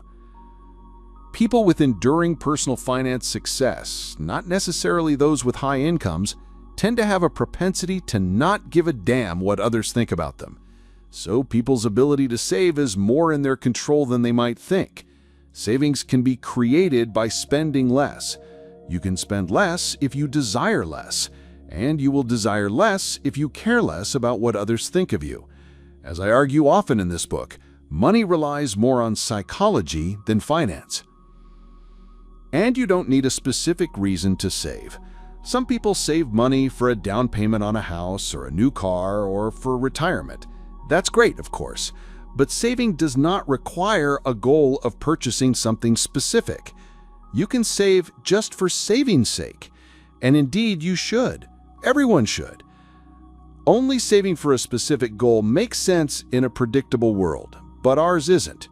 Saving is a hedge against life's inevitable ability to surprise the hell out of you at the worst possible moment. Another benefit of savings that isn't attached to a spending goal is what we discussed in Chapter 7, gaining control over your time. Everyone knows the tangible stuff money buys. The intangible stuff is harder to wrap your head around, so it tends to go unnoticed. But the intangible benefits of money can be far more valuable and capable of increasing your happiness than the tangible things that are obvious targets of our savings. Savings without a spending goal gives you options and flexibility, the ability to wait, and the opportunity to pounce. It gives you time to think. It lets you change course on your own terms. Every bit of savings is like taking a point in the future that would have been owned by someone else and giving it back to yourself. That flexibility and control over your time is an unseen return on wealth. What is the return on cash in the bank that gives you the option of changing careers or retiring early or freedom from worry? I'd say it's incalculable. It's incalculable in two ways. It's so large and important that we can't put a price on it, but it's also literally incalculable. We can't measure it like we can measure interest rates, and what we can't measure, we tend to overlook. When you don't have control over your time, you're forced to accept whatever bad luck is thrown your way. But if you have flexibility, you have the time to wait for no-brainer opportunities to fall in your lap. This is a hidden return on your savings.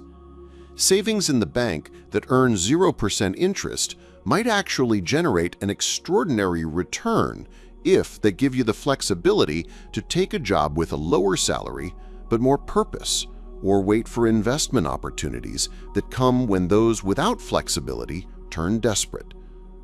And that hidden return is becoming more important. The world used to be hyper-local. Just over 100 years ago, 75% of Americans had neither telephones nor regular mail service, according to historian Robert Gordon. That made competition hyper-local. A worker with just average intelligence might be the best in their town, and they got treated like the best because they didn't have to compete with the smarter worker in another town. That's now changed. A hyper-connected world means the talent pool you compete in has gone from hundreds or thousands spanning your town to millions or billions spanning the globe. This is especially true for jobs that rely on working with your head versus your muscles. Teaching, marketing, analysis, consulting, accounting, programming, journalism, and even medicine increasingly compete in global talent pools. More fields will fall into this category as digitization erases global boundaries, as software eats the world, as venture capitalist Mark Andreessen puts it. A question you should ask as the range of your competition expands is, how do I stand out? I'm smart is increasingly a bad answer to that question because there are a lot of smart people in the world. Almost 600 people ace the SATs each year. Another 7,000 come within a handful of points. In a winner-take-all and globalized world, these kinds of people are increasingly your direct competitors. Intelligence is not a reliable advantage in a world that's become as connected as ours has. But flexibility is. In a world where intelligence is hyper-competitive and many previous technical skills have become automated, competitive advantages tilt toward nuanced and soft skills, like communication, empathy, and, perhaps most of all, flexibility. If you have flexibility, you can wait for good opportunities, both in your career and for your investments. You'll have a better chance of being able to learn a new skill when it's necessary. You'll feel less urgency to chase competitors who can do things you can't, and have more leeway to find your passion and your niche at your own pace. You can find a new routine, a slower pace, and think about life with a different set of assumptions. The ability to do those things when most others can't is one of the few things that will set you apart in a world where intelligence is no longer a sustainable advantage. Having more control over your time and options is becoming one of the most valuable currencies in the world. That's why more people can, and more people should, save money. You know what else they should do? Stop trying to be so rational. Let me tell you why. To show you what I mean, let me tell you the story of a guy who tried to cure syphilis with malaria. Julius Wagner Jauregg was a 19th century psychiatrist with two unique skills. He was good at recognizing patterns, and what others saw as crazy, he found merely bold. His specialty was patients with severe neurosyphilis, then a fatal diagnosis with no known treatment. He began noticing a pattern. Syphilis patients tended to recover if they had the added misfortune of having prolonged fevers from an unrelated ailment. Wagner Jauregg assumed this was due to a hunch that had been around for centuries, but doctors didn't understand well. Fevers play a role in helping the body fight infection, so he jumped to the logical conclusion. In the early 1900s, Wagner Jauregg began injecting patients with low-end strains of typhoid, malaria, and smallpox to trigger fevers strong enough to kill off their syphilis. This was as dangerous as it sounds. Some of his patients died from the treatment. He eventually settled on a weak version of malaria, since it could be effectively countered with quinine after a few days of bone-rattling fevers. After some tragic trial and error, his experiment worked. Wagner Jauregg reported that 6 in 10 syphilis patients treated with malariotherapy recovered, compared to around 3 in 10 patients left alone. He won the Nobel Prize in Medicine in 1927. The organization today notes, the main work that concerned Wagner Jauregg throughout his working life was the endeavor to cure mental disease by inducing a fever. Penicillin eventually made malariotherapy for syphilis patients obsolete, thank goodness. But Wagner Jauregg is one of the only doctors in history who not only recognized fever's role in fighting infection, but also prescribed it as a treatment. Fevers have always been as feared as they are mysterious. Ancient Romans worshipped Phoebris, the goddess who protected people from fevers. Amulets were left at temples to placate her, hoping to stave off the next round of shivers. But Wagner Jauregg was onto something. Fevers are not accidental nuisances. They do play a role in the body's road to recovery. We now have better, more scientific evidence of fever's usefulness in fighting infection. A 1-degree increase in body temperature has been shown to slow the replication rate of some viruses by a factor of 200. Numerous investigators have identified a better outcome among patients who displayed fever, one NIH paper writes.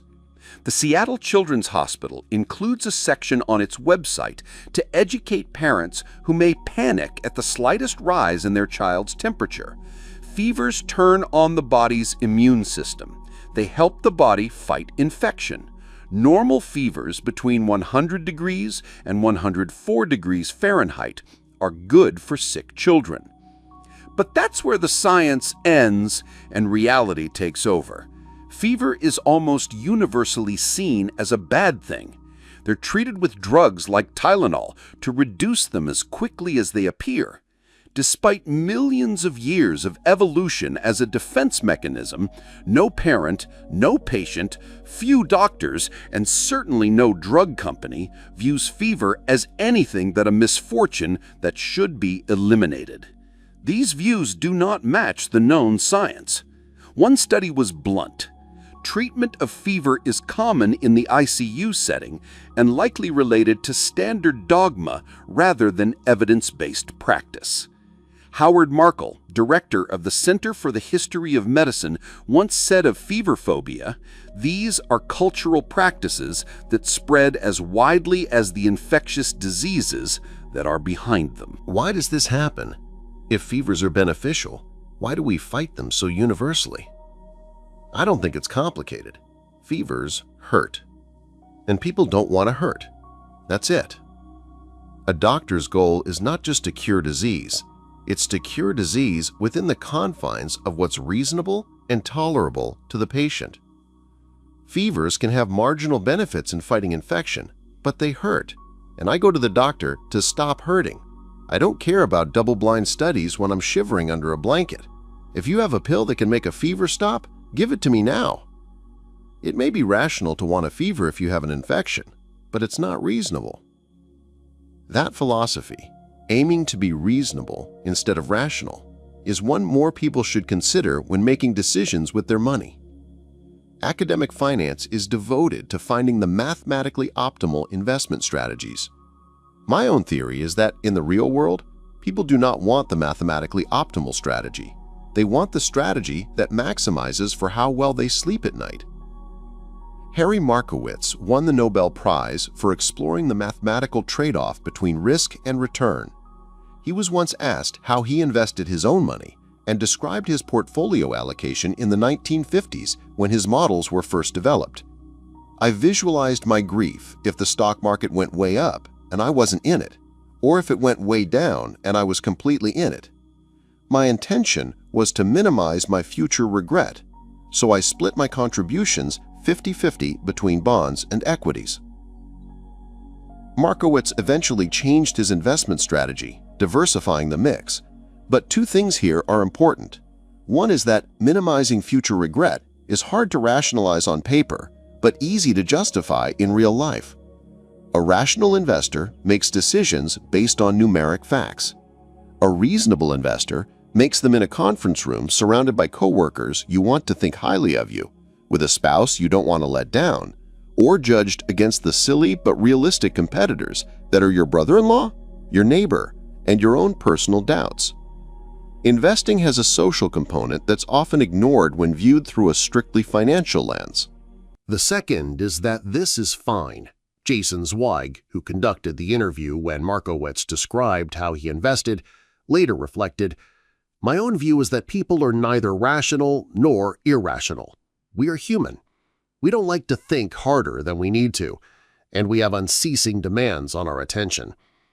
Seen in that light, there's nothing surprising about the fact that the pioneer of modern portfolio theory built his initial portfolio with so little regard for his own research. Nor is it surprising that he adjusted it later. Markowitz is neither rational or irrational. He's reasonable. What's often overlooked in finance is that something can be technically true but contextually nonsense. In 2008, a pair of researchers from Yale published a study arguing young savers should supercharge their retirement accounts using 2-to-1 margin when buying stocks. It suggests investors taper that leverage as they age, which lets a saver take more risk when they're young and can handle a magnified market roller coaster, and less when they're older. Even if using leverage left you wiped out when you were young, the researchers showed savers would still be better off in the long run so long as they picked themselves back up, followed the plan, and kept saving in a 2-to-1 leveraged account the day after being wiped out. The math works. On paper, it's a rational strategy, but it's almost absurdly unreasonable. No normal person could watch 100% of their retirement account evaporate and be so unfazed that they carry on with the strategy undeterred. Look for a different option and perhaps sue their financial advisor. The researchers argued that when using their strategy, the expected retirement wealth is 90% higher compared to life cycle funds. It is also 100% less reasonable. There is, in fact, a rational reason to favor what look like irrational decisions. Here's one. Let me suggest that you love your investments. This is not traditional advice. It's almost a badge of honor for investors to claim they're emotionless about their investments because it seems rational. But if lacking emotions about your strategy or the stocks you own increases the odds you'll walk away from them when they become difficult, what looks like rational thinking becomes a liability. The reasonable investors who love their technically imperfect strategies have an edge because they're more likely to stick with those strategies. There are few financial variables more correlated to performance than commitment to a strategy during its lean years, both the amount of performance and the odds of capturing it over a given period of time. The historical odds of making money in U.S. markets are 50-50 over one-day periods, 68% in one-year periods, 88% in 10-year periods, and 100% in 20-year periods. Anything that keeps you in the game has a quantifiable advantage. If you view Do What You Love as a guide to a happier life, it sounds like empty fortune cookie advice. If you view it as the thing providing the endurance necessary to put the quantifiable odds of success in your favor, you realize it should be the most important part of any financial strategy. Invest in a promising company you don't care about, and you might enjoy it when everything's going well. But when the tide inevitably turns, you're suddenly losing money on something you're not interested in. It's a double burden, and the path of least resistance is to move on to something else. If you're passionate about the company to begin with, you love the mission, the product, the team, the science, whatever, the inevitable downtimes when you're losing money or the company needs help are blunted by the fact that at least you feel like you're part of something meaningful. That can be the necessary motivation that prevents you from giving up and moving on. There are several other times when it's fine to be reasonable instead of rational with money. There's a well-documented home bias, where people prefer to invest in companies from the country they live in while ignoring the other 95+% of the planet. It's not rational until you consider that investing is effectively giving money to strangers. If familiarity helps you take the leap of faith required to remain backing those strangers, it's reasonable. Day trading and picking individual stocks is not rational for most investors. The odds are heavily against your success. But they're both reasonable in small amounts if they scratch an itch hard enough to leave the rest of your more diversified investments alone. Investor Josh Brown, who advocates and mostly owns diversified funds, once explained why he also owns a smattering of individual stocks. I'm not buying individual stocks because I think I'm going to generate alpha. I just love stocks and have ever since I was 20 years old. And it's my money, I get to do whatever I want. Quite reasonable. Most forecasts about where the economy and the stock market are heading next are terrible, but making forecasts is reasonable. It's hard to wake up in the morning telling yourself you have no clue what the future holds, even if it's true. Acting on investment forecasts is dangerous, but I get why people try to predict what will happen next year. It's human nature. It's reasonable. Jack Bogle, the late founder of Vanguard, spent his career on a crusade to promote low-cost passive index investing. Many thought it interesting that his son found a career as an active, high-fee hedge fund and mutual fund manager. Bogle, the man who said high-fee funds violate the humble rules of arithmetic, invested some of his own money in his son's funds. What's the explanation? "We do some things for family reasons," Bogle told the Wall Street Journal. "If it's not consistent, well, life isn't always consistent." Indeed, it rarely is. Now let's consider how unexpected events affect your thinking. 11. Embracing surprise. Why history is not a reliable predictor of the future.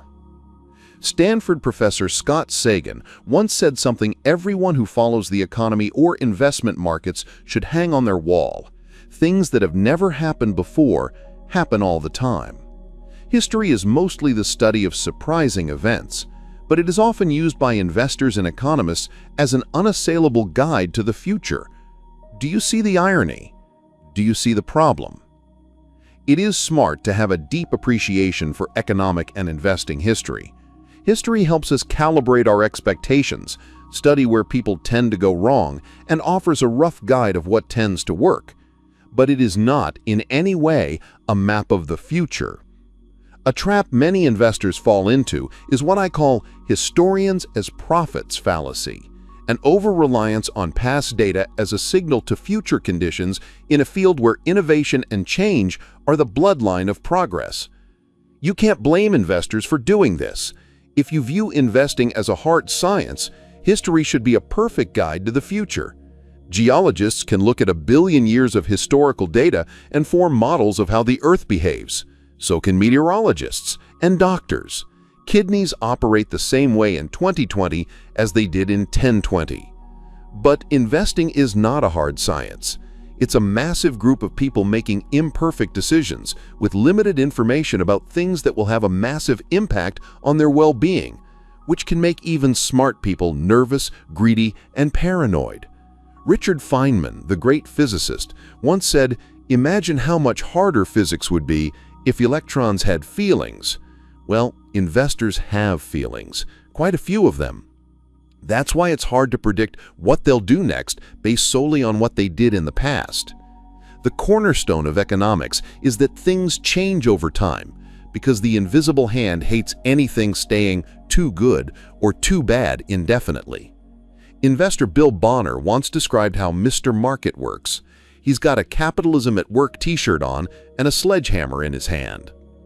Few things stay the same for very long, which means we can't treat historians as prophets. The most important driver of anything tied to money is the stories people tell themselves and the preferences they have for goods and services. Those things don't tend to sit still. They change with culture and generation. They're always changing and always will. The mental trick we play on ourselves here is an over-admiration of people who have been there, done that when it comes to money. Experiencing specific events does not necessarily qualify you to know what will happen next. In fact, it rarely does, because experience leads to overconfidence more than forecasting ability. Investor Michael Batnick once explained this well. Confronted with the argument that few investors are prepared for rising interest rates because they've never experienced them, the last big period of rising interest rates occurred almost 40 years ago, he argued that it didn't matter, because experiencing or even studying what happened in the past might not serve as any guide to what will happen when rates rise in the future. So what? Will the current rate hike look like the last one, or the one before that? Will different asset classes behave similarly, the same, or the exact opposite? On the one hand, people that have been investing through the events of 1987, 2000, and 2008 have experienced a lot of different markets. On the other hand, isn't it possible that this experience can lead to overconfidence, failing to admit you're wrong, anchoring to previous outcomes? Two dangerous things happen when you rely too heavily on investment history as a guide to what's going to happen next. One, you'll likely miss the outlier events that move the needle the most. The most important events in historical data are the big outliers, the record-breaking events. They are what move the needle in the economy and the stock market. The Great Depression, World War II, the dot-com bubble, September 11th, the housing crash of the mid-2000s. A handful of outlier events play an enormous role because they influence so many unrelated events in their wake. 15 billion people were born in the 19th and 20th centuries, but try to imagine how different the global economy and the whole world would be today if just 7 of them never existed. Adolf Hitler, Joseph Stalin, Mao Zedong, Gavrilo Princip, Thomas Edison, Bill Gates, Martin Luther King. I'm not even sure that's the most meaningful list, but almost everything about the world today, from borders to technology to social norms, would be different if these 7 people hadn't left their mark. Another way to put this is that 0.000000004% of people were responsible for perhaps the majority of the world's direction over the last century. The same goes for projects, innovations, and events. Imagine the last century without the Great Depression, World War II, the Manhattan Project, vaccines, antibiotics, ARPANET, September 11th, the fall of the Soviet Union. How many projects and events occurred in the 20th century? Billions, trillions, who knows? But those 8 alone impacted the world orders upon orders of magnitude more than others. The thing that makes tail events easy to underappreciate is how easy it is to underestimate how things compound. How, for example, 9/11 prompted the Federal Reserve to cut interest rates, which helped drive the housing bubble, which led to the financial crisis, which led to a poor jobs market, which led tens of millions to seek a college education, which led to $1.6 trillion in student loans with a 10.8% default rate. It's not intuitive to link 19 hijackers to the current weight of student loans, but that's what happens in a world driven by a few outlier tail events. The majority of what's happening at any given moment in the global economy can be tied back to a handful of past events that were nearly impossible to predict. The most common plot of economic history is the role of surprises. The reason surprises occur is not because our models are wrong or our intelligence is low. It's because the odds that Adolf Hitler's parents argued on the evening 9 months before he was born were the same as them conceiving a child. Technology is hard to predict because Bill Gates may have died from polio if Jonas Salk got cranky and gave up on his quest to find a vaccine. The reason we couldn't predict the student loan growth is because an airport security guard may have confiscated a hijacker's knife on 9/11. That's all there is to it. The problem is that we often use events like the Great Depression and World War II to guide our views of things like worst-case scenarios when thinking about future investment returns. But those record-setting events had no precedent when they occurred. So the forecaster who assumes the worst and best events of the past will match the worst and best events of the future is not following history. They're accidentally assuming that the history of unprecedented events doesn't apply to the future. Nassim Taleb writes in his book Fooled by Randomness, "In Pharaonic Egypt, scribes tracked the high water mark of the Nile and used it as an estimate for a future worst-case scenario. The same can be seen in the Fukushima nuclear reactor, which experienced a catastrophic failure in 2011 when a tsunami struck. It had been built to withstand the worst past historical earthquake, with the builders not imagining much worse and not thinking that the worst past event had to be a surprise, as it had no precedent. This is not a failure of analysis, it's a failure of imagination."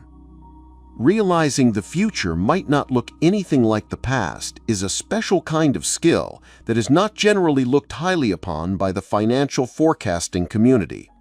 At a 2017 dinner I attended in New York City, Daniel Kahneman was asked how investors should respond when our forecasts are wrong. He said, "Whenever we are surprised by something, even if we admit that we made a mistake, we say, 'Oh, I'll never make that mistake again.' But in fact, what you should learn when you make a mistake because you did not anticipate something is that the world is difficult to anticipate. That's the correct lesson to learn from surprises, that the world is surprising. Not that we should use past surprises as a guide to future boundaries, that we should use past surprises as an admission that we have no idea what might happen next. The most important economic events of the future, things that will move the needle the most, are things that history gives us little to no guide about. They will be unprecedented events.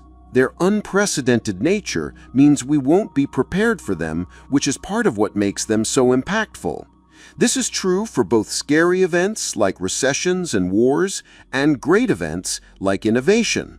I'm confident in that prediction because surprises moving the needle the most is the one forecast that's been accurate at virtually every point in history. 2. History can be a misleading guide to the future of the economy and stock market because it doesn't account for structural changes that are relevant to today's world. Consider a few big ones. The 401k is 42 years old. The Roth IRA is younger, created in the 1990s. So personal financial advice and analysis about how Americans save for retirement today is not directly comparable to what made sense just a generation ago. We have new options. Things changed. Or take venture capital. It barely existed 25 years ago. There are single venture capital funds today that are larger than the entire industry was a generation ago. In his memoir, Nike founder Phil Knight wrote about his early days in business. There was no such thing as venture capital. An aspiring young entrepreneur had very few places to turn, and those places were all guarded by risk-averse gatekeepers with zero imagination. In other words, bankers. Or take public markets. The S&P 500 did not include financial stocks until 1976. Today, financials make up 16% of the index. Technology stocks were virtually non-existent 50 years ago. Today, they're more than a fifth of the index. Accounting rules have changed over time. So have disclosures, auditing, and the amount of market liquidity. Things changed. The time between U.S. recessions has changed dramatically over the last 150 years. The average time between recessions has grown from about 2 years in the late 1800s to 5 years in the early 20th century to 8 years over the last half-century. As I write this, it looks like we're going into recession. 12 years since the last recession began in December 2007. That's the longest gap between recessions since before the Civil War. There are plenty of theories on why recessions have become less frequent. One is that the Fed is better at managing the business cycle, or at least extending it. Another is that heavy industry is more prone to boom and bust overproduction than the service industries that dominated the last 50 years. The pessimistic view is that we now have fewer recessions, but when they occur, they are more powerful than before. For our argument, it doesn't particularly matter what caused the change. What matters is that things clearly changed. To show how these historic changes should affect investing decisions, consider the work of a man many believe to be one of the greatest investment minds of all time, Benjamin Graham. Graham's classic book, The Intelligent Investor, is more than theory. It gives practical directions like formulas investors can use to make smart investing decisions. I read Graham's book when I was a teenager, learning about investing for the first time. The formulas presented in the book were appealing to me because they were literally step-by-step instructions on how to get rich. Just follow the instructions. It seems so easy. But something becomes clear when you try applying some of these formulas. Few of them actually work. Graham advocated purchasing stocks trading for less than their net working assets, basically cash in the bank minus all debts. This sounds great, but few stocks actually trade that cheaply anymore, other than, say, a penny stock accused of accounting fraud. One of Graham's criteria instructs conservative investors to avoid stocks trading for more than 1.5 times book value. If you follow this rule over the last decade, you would have owned almost nothing but insurance and bank stocks. There is no world where that is okay. The Intelligent Investor is one of the greatest investment books of all time, but I don't know a single investor who has done well implementing Graham's published formulas. The book is full of wisdom, perhaps more than any other investment book ever published, but as a how-to guide, it's questionable at best. What happened? Was Graham a showman who sounded good but whose advice didn't work? Not at all. He was a wildly successful investor himself. But he was practical, and he was a true contrarian. He wasn't so wedded to investing ideas that he'd stick with them when too many other investors caught on to those theories, making them so popular as to render their potential useless. Jason Zweig, who annotated a later version of Graham's book, once wrote, "Graham was constantly experimenting and retesting his assumptions and seeking out what works, not what worked yesterday, but what works today." In each revised edition of The Intelligent Investor, Graham discarded the formulas he presented in the previous edition and replaced them with new ones, declaring in a sense that those do not work anymore or they do not work as well as they used to. These are the formulas that seem to work better now. One of the common criticisms made of Graham is that all the formulas in the 1972 edition are antiquated. The only proper response to this criticism is to say, of course they are. They are the ones he used to replace the formulas in the 1965 edition, which replaced the formulas in the 1954 edition, which in turn replaced the ones from the 1949 edition, which were used to augment the original formulas that he presented in Security Analysis in 1934. Graham died in 1976. If the formulas he advocated were discarded and updated 5 times between 1934 and 1972, how relevant do you think they are in 2020, or will be in 2050? Just before he died, Graham was asked whether detailed analysis of individual stocks, a tactic he became famous for, remained a strategy he favored. He answered, "In general, no. I am no longer an advocate of elaborate techniques of security analysis in order to find superior value opportunities. This was a rewarding activity, say 40 years ago, when our textbook was first published, but the situation has changed a great deal since then. What changed was competition grew as opportunities became well known, technology made information more accessible, and industries changed as the economy shifted from industrial to technology sectors which have different business cycles and capital uses. Things changed. An interesting quirk of investing history is that the further back you look, the more likely you are to be examining a world that no longer applies to today. Many investors and economists take comfort in knowing their forecasts are backed up by decades, even centuries of data. But since economies evolve, recent history is often the best guide to the future because it's more likely to include important conditions that are relevant to the future. There's a common phrase in investing, usually mockingly, that it's different this time. If you need to rebut someone who's predicting the future won't perfectly mirror the past, say, "Oh, so you think it's different this time," and drop the mic. It comes from investor John Templeton's view that the 4 most dangerous words in investing are, "It's different this time." Templeton, though, admitted that it is different at least 20% of the time.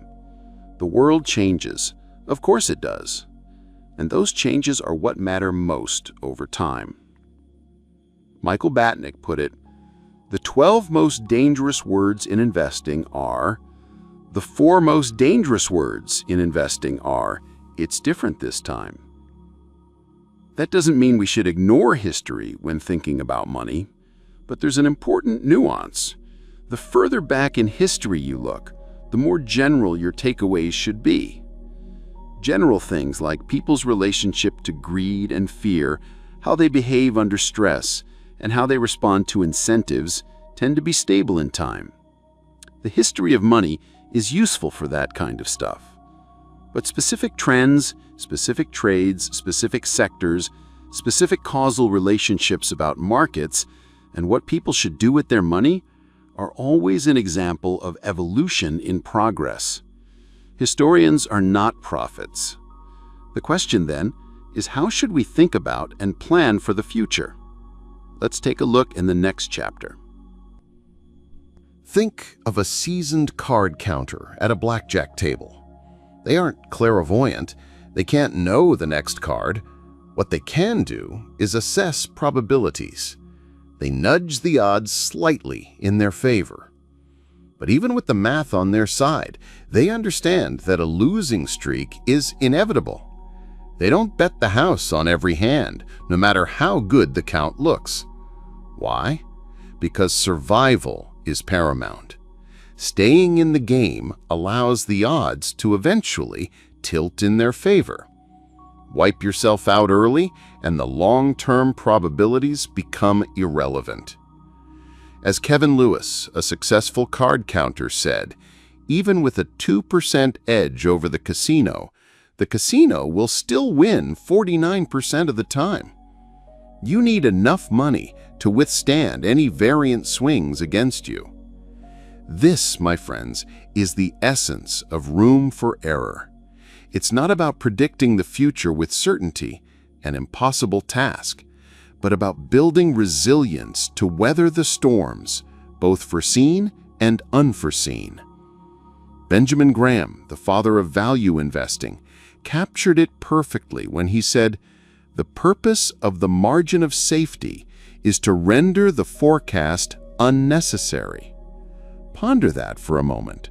It's a revolutionary idea. Instead of striving for perfect predictions, build a financial life that can withstand a range of outcomes. Why is this so often overlooked? Perhaps it's because we're drawn to certainty. Price targets rather than price ranges. Definite predictions instead of probable scenarios. I will be able to retire on this date, instead of I'll likely be in a good position to retire sometime within this range. But life is rarely that precise. As Harvard psychologist Max Bazerman has shown, we consistently overestimate the accuracy of our own predictions, particularly when it comes to our own projects. We expect things to go according to plan, on time, and within budget. We conveniently forget Murphy's Law. There are forces that cause us to avoid room for error. One is the idea that somebody must know what the future holds. The second is that you are therefore doing yourself harm by not taking actions that fully exploit an accurate view of that future coming true. Room for error isn't a sign of weakness, but rather as one of strength and resilience. It lets you endure, adapt, and ultimately capitalize on opportunities that others, wiped out by miscalculated risks, cannot. Billionaire Michael Moritz, the head of Sequoia Capital, was asked why his firm had been so successful. He mentioned that his firm assumes that tomorrow won't be like yesterday, and that they can't afford to rest on their laurels. What does this look like in practice? For the individual investor, it might mean holding more cash than optimally allocated, missing out on potential gains in the short term to ensure survival in the long term. It's about prioritizing financial unbreakability over flashy returns. As Monish Pabrai put it, Charlie and Warren were not in a hurry to get wealthy. They knew it would happen. Rick, however, was in a hurry and was levered, and he lost his shares because he got margin calls. Think of it this way. Cash during a bull market is like a spare tire in your car. You might never need it, but if you do, you'll be incredibly grateful it's there. The true return on that cash isn't the meager interest it earns, but the freedom it provides to avoid selling assets at distressed prices during a market downturn. It also means embracing flexibility in your financial plans, projecting income, savings rates, and investment returns over the next 20 years. Fantastic. But remember, life throws curveballs. A job loss, unexpected expense, a market crash, these things happen. A solid plan anticipates these possibilities and incorporates a buffer to absorb the impact. And then there's the art of balancing optimism and paranoia, a barbelled personality, as I call it. Believe in the long-term upward trajectory, but remain vigilant about the potential pitfalls along the way. To quote Nassim Taleb, you can be risk-loving and yet completely averse to ruin. This requires a nuanced mindset, short-term paranoia to keep you alive long enough to exploit long-term optimism. To repeat a point we've made a few times in this book, the ability to do what you want, when you want, for as long as you want, has an infinite ROI. Room for error does more than just widen the target around what you think might happen. It also helps protect you from things you'd never imagine, which can be the most troublesome events we face. Finally, avoid single points of failure. Ensure that your financial life isn't dependent on one job, one investment, or one specific outcome. Diversify, build reserves, and create redundancies. As I said earlier, everything that can break will eventually break. So, what does all of this mean for you? Take a moment to reflect. How much room for error do you currently have in your financial life? Are you prepared for the unexpected? Are you willing to sacrifice some potential upside for the peace of mind that comes with resilience? There is, of course, a darker side to the illusion of certainty, a side that can lead to catastrophe. That is what we will be speaking on next time. 13. Enduring change. Navigating the evolving landscape of life and finance. As we've journeyed through the psychology of money, we've seen how behavior trumps raw intelligence, how luck and risk dance together, and how defining enough is a shield against insatiable ambition. We've explored the magic of compounding, the necessity of survival, and the surprising role of failure in success. We've also looked at the modern challenges in pursuing time autonomy and the importance of recognizing what wealth truly is, as well as the critical importance of saving, the power of being reasonable over merely rational, and how essential it is to make room for life's unavoidable errors. Now let's turn our attention to the inevitable force of change and how it shapes our financial lives. Life, as Heraclitus famously said, is change, and so too is the landscape of money. Our careers evolve, our families grow, our priorities shift, and the world around us undergoes constant transformation. The investments we once held dear might no longer align with our future goals, and the financial strategies that served us well in the past may become obsolete in the face of new economic realities. The key is to anticipate, adapt, and endure. As the book suggests, long-term financial planning is essential, but things change, both the world around you and your own goals and desires. One of the biggest challenges we face is our own tendency to underestimate the extent to which we will change over time. Psychologists call this the end of history illusion. We tend to believe that we have reached a point of stability, that our personalities, goals, and desires are largely fixed. But this is rarely the case. Consider the student who pursues a law degree with unwavering conviction, only to find years later that the demanding hours and adversarial nature of the legal profession clash with their evolving values. Or the ambitious entrepreneur who sacrifices personal relationships for business success, only to realize that genuine human connection is far more fulfilling than financial gain. These examples are not signs of failure, but rather evidence of growth and self-discovery. The ability to acknowledge and adapt to these changes is crucial for a fulfilling life, both personally and financially. So, how can we navigate this ever-shifting landscape? First, we must embrace flexibility in our financial plans. A rigid, inflexible plan is likely to crumble in the face of unexpected life events or changing priorities. Instead, we should view our financial plans as living documents, open to revision and adaptation as our circumstances evolve. This might involve reassessing our investment portfolios, adjusting our savings goals, or even considering a career change. Second, we must be wary of sunk costs. It's easy to become attached to past decisions, even if they no longer serve our best interests. This can lead us to cling to underperforming investments, stay in unfulfilling jobs, or maintain unsustainable lifestyles. As the book notes, embracing the idea that financial goals made when you were a different person should be abandoned without mercy versus put on life support and dragged on can be a good strategy to minimize future regret. Third, we must prioritize experiences over possessions. Material possessions can provide temporary satisfaction, but they often fail to deliver lasting happiness. Experiences, on the other hand, create memories, foster connections, and enrich our lives in profound ways. A well-deserved vacation, a meaningful volunteer opportunity, or shared adventure with loved ones can provide far greater returns than a luxury car or a designer handbag. And lastly, we must cultivate a mindset of continuous learning. The financial world is constantly evolving, and it's essential to stay informed about new trends, strategies, and opportunities.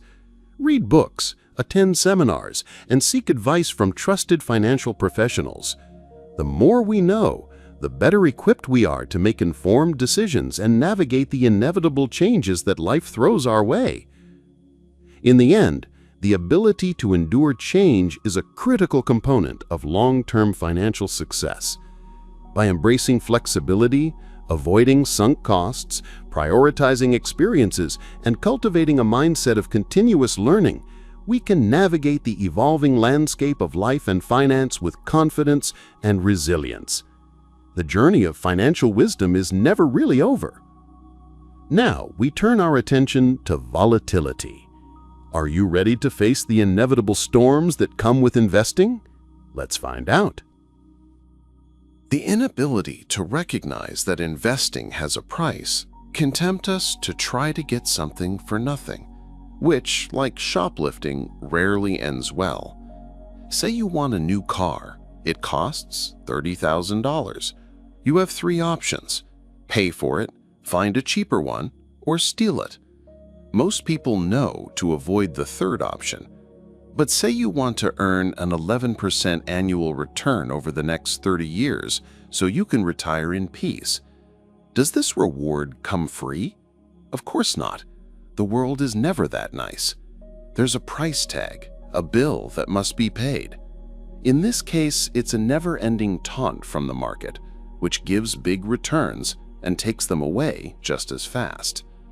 The Dow Jones Industrial Average returned about 11% per year from 1950 to 2019.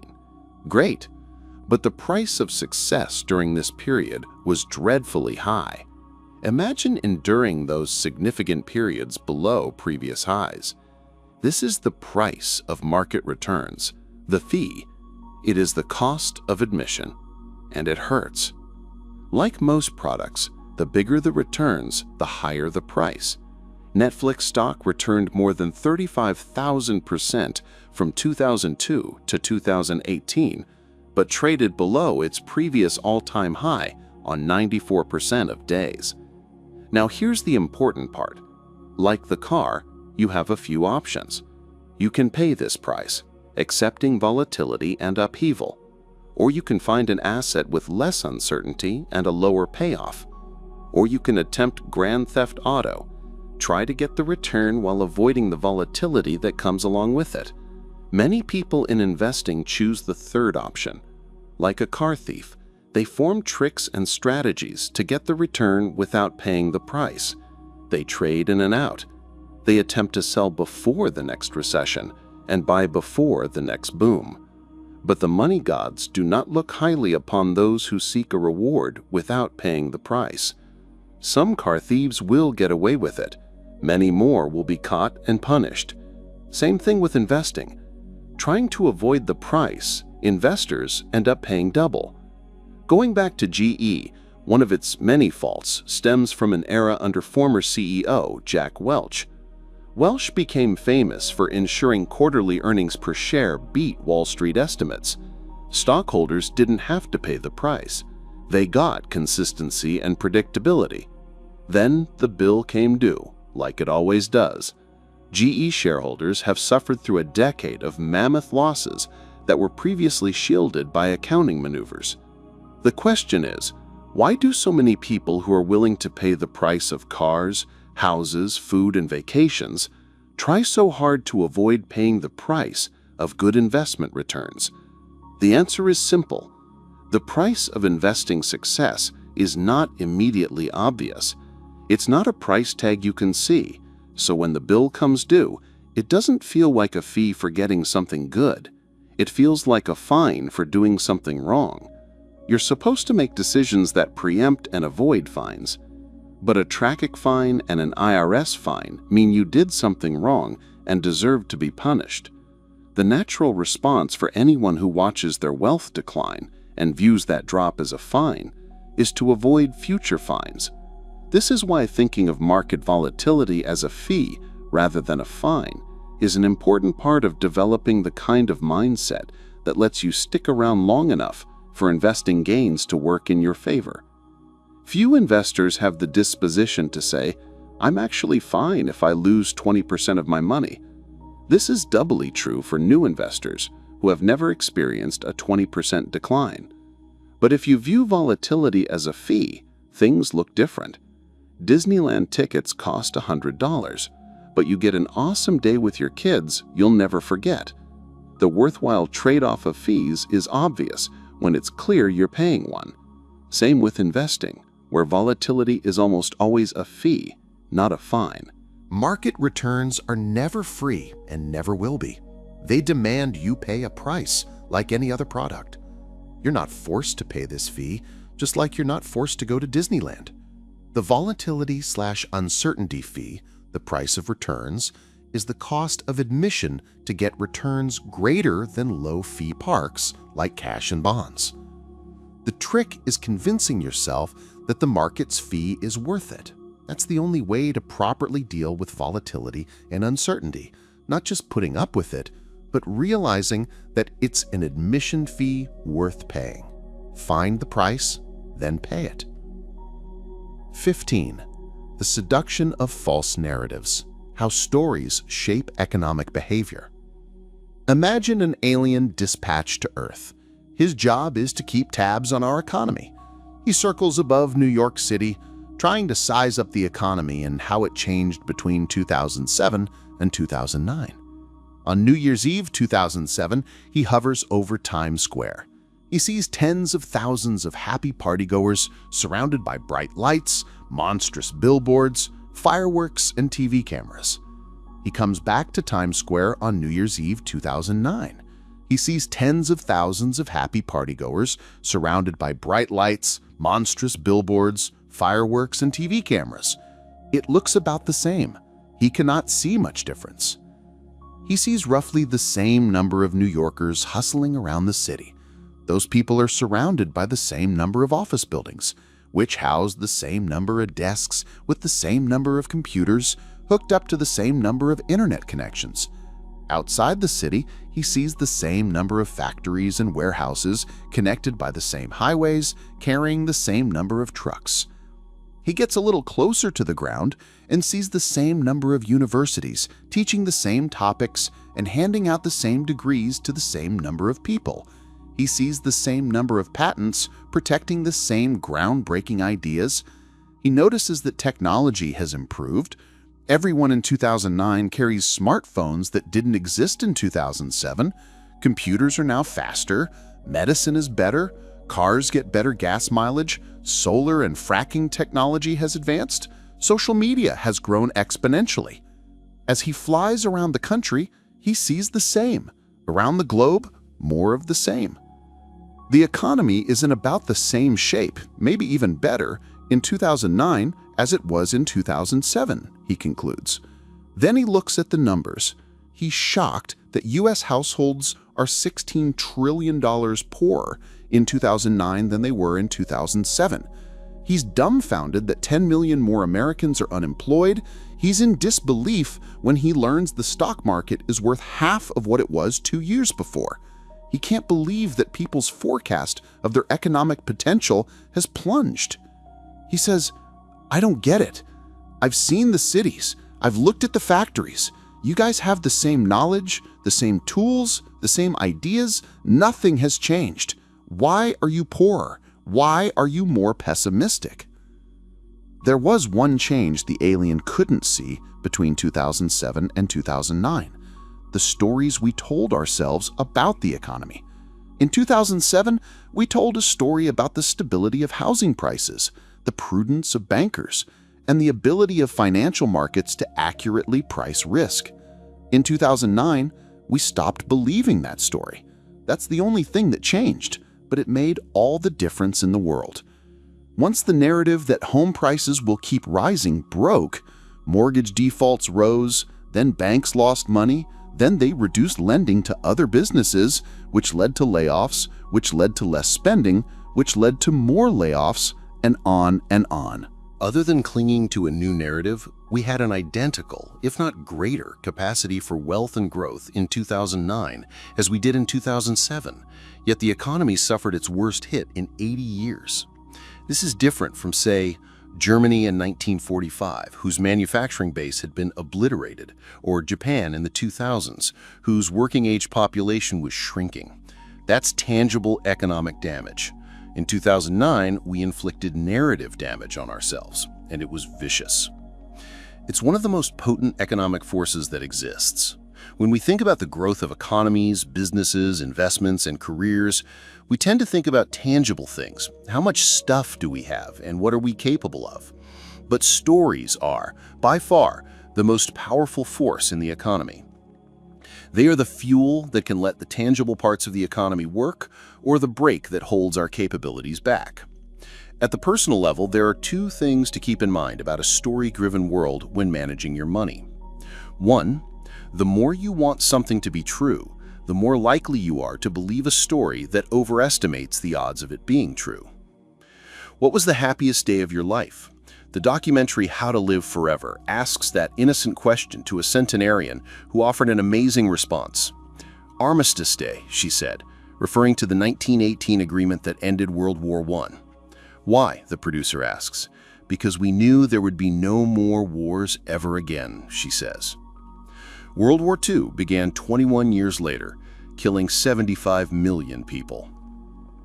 There are many things in life that we think are true because we desperately want them to be true. I call these things appealing fictions. They have a big impact on how we think about money, particularly investments and the economy. An appealing fiction happens when you're smart, you want to find solutions, but face a combination of limited control and high stakes. They are extremely powerful. They can make you believe just about anything. Ali Hajaji's son was sick. Elders in his Yemeni village proposed a folk remedy: shove the tip of a burning stick through his son's chest to drain the sickness from his body. After the procedure, Hajaji told the New York Times, "When you have no money and your son is sick, you'll believe anything." That rings so true, doesn't it? Before the scientific method and the discovery of germs, before medicine was truly helpful, there was bloodletting, starvation therapy, cutting holes in your body to let the evils out, and other treatments that did nothing but hasten your demise. It seems crazy, but if you desperately need a solution and a good one isn't known or readily available to you, the path of least resistance is towards Hajaji's reasoning: willing to believe anything. Not just try anything, but believe it. Now think about how the same set of limited information and high stakes impact our financial decisions. Why do people listen to TV investment commentary that has little track record of success? Partly because the stakes are so high in investing. Get a few stock picks right, and you can become rich without much effort. If there's a 1% chance that someone's prediction will come true, and it coming true will change your life, it's not crazy to pay attention, just in case. And there are so many financial opinions that once you pick a strategy or side, you become invested in them both financially and mentally. If you want a certain stock to rise tenfold, that's your tribe. If you think a certain economic policy will spark hyperinflation, that's your side. These may be low probability bets. The problem is that viewers can't or don't calibrate low odds like a 1% chance. Many default to a firm belief that what they want to be true is unequivocally true. Tell yourself, remember that, tell yourself, that the possibility of a huge outcome exists. Investing is one of the only fields that offers daily opportunities for extreme rewards. People believe in financial quackery in a way they never would for weather quackery, because the rewards for correctly predicting what the stock market will do next week are in a different universe than the rewards for predicting whether it will be sunny or rainy next week. Take Bernie Madoff. In hindsight, his Ponzi scheme should have been obvious. He reported returns that never varied, they were audited by a relatively unknown accounting firm, and he refused to release much information on how the returns were achieved. Yet Madoff raised billions of dollars from some of the most sophisticated investors in the world. He told a good story, and people wanted to believe it. This is a big part of why room for error, flexibility, and financial independence are indispensable. The bigger the gap between what you want to be true and what you need to be true to have an acceptable outcome, the more you are protecting yourself from falling victim to an appealing financial fiction. When thinking about room for error in a forecast, it is tempting to think that potential outcomes range from you being just right enough to you being very, very right. But the biggest risk is that you want something to be true so badly that the range of your forecast isn't even in the same ballpark as reality. 1. Everyone has an incomplete view of the world, but we form a complete narrative to fill in the gaps. She has no idea why her dad goes to work every morning. The concept of bills, budgets, careers, promotions, and saving for retirement are completely foreign to her. Imagine trying to explain the Federal Reserve, credit derivatives, or NAFTA to her. Impossible. But her world isn't dark. She does not wander around in confusion. Even at a year old, she's written her own internal narrative of how everything works. Blankets keep you warm, mom's snuggles keep you safe, and dates taste good. Everything she comes across fits into one of a few dozen mental models she's learned. When I go to work, she doesn't stop in confusion, wondering what salary and bills are. She has a crystal clear explanation of the situation. Dad isn't playing with me, and I wanted him to play with me, so I'm sad.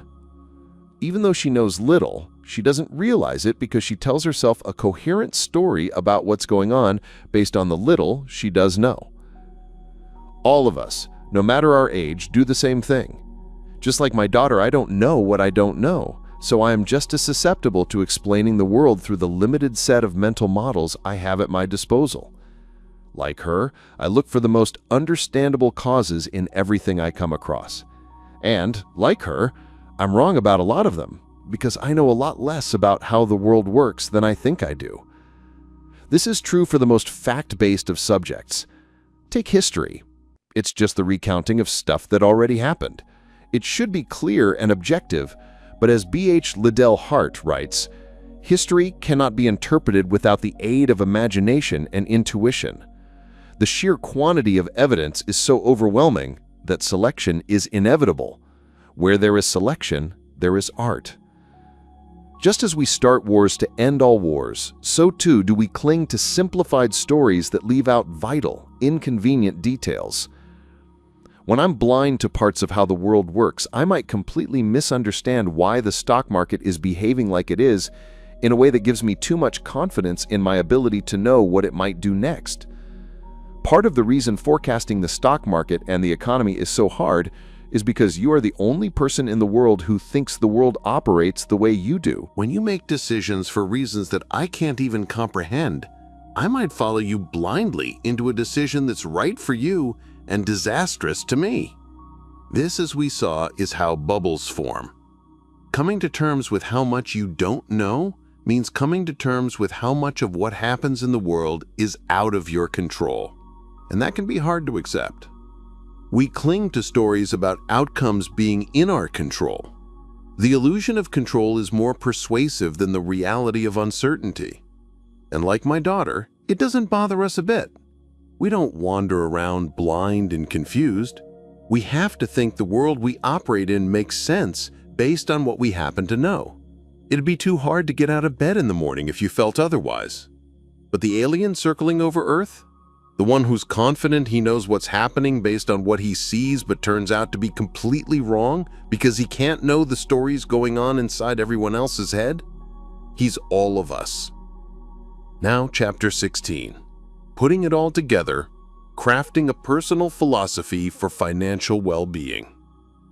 We've traversed a landscape of cognitive biases, historical lessons, and paradoxical truths. Now the time has come to synthesize these insights, to forge a personal philosophy that guides your financial journey. Remember, there is no universal map. There is only your journey. There is no singular right answer, only the answer that resonates with you, with your values, and your vision of a life well lived. As the book has demonstrated, I can't tell you what to do with your money because I don't know you. I don't know what you want, I don't know when you want it, and I don't know why you want it. But there are some guideposts, basic principles that endure, even amidst the chaos of markets and the shifting sands of personal circumstances. Let us consider these guideposts now and see how they might inform your own path. First, seek humility in times of prosperity and compassion in moments of adversity. As we've seen, it's never as good or as bad as it looks. The world is too big, too complex. Luck and risk are ever-present forces. Recognize them and you will be less prone to hubris and despair and more focused on what you can truly control. Second, less ego, more wealth. Saving is the chasm between your ego and your income. Wealth is the financial bedrock you don't see. It's built on delaying gratification and prizing experiences over possessions. Building this chasm gives you the most important thing of all, security in an uncertain world. Third, and perhaps most importantly, manage your money in a way that helps you sleep at night. What does this entail? It's not just about maximizing returns or adhering to rigid saving targets.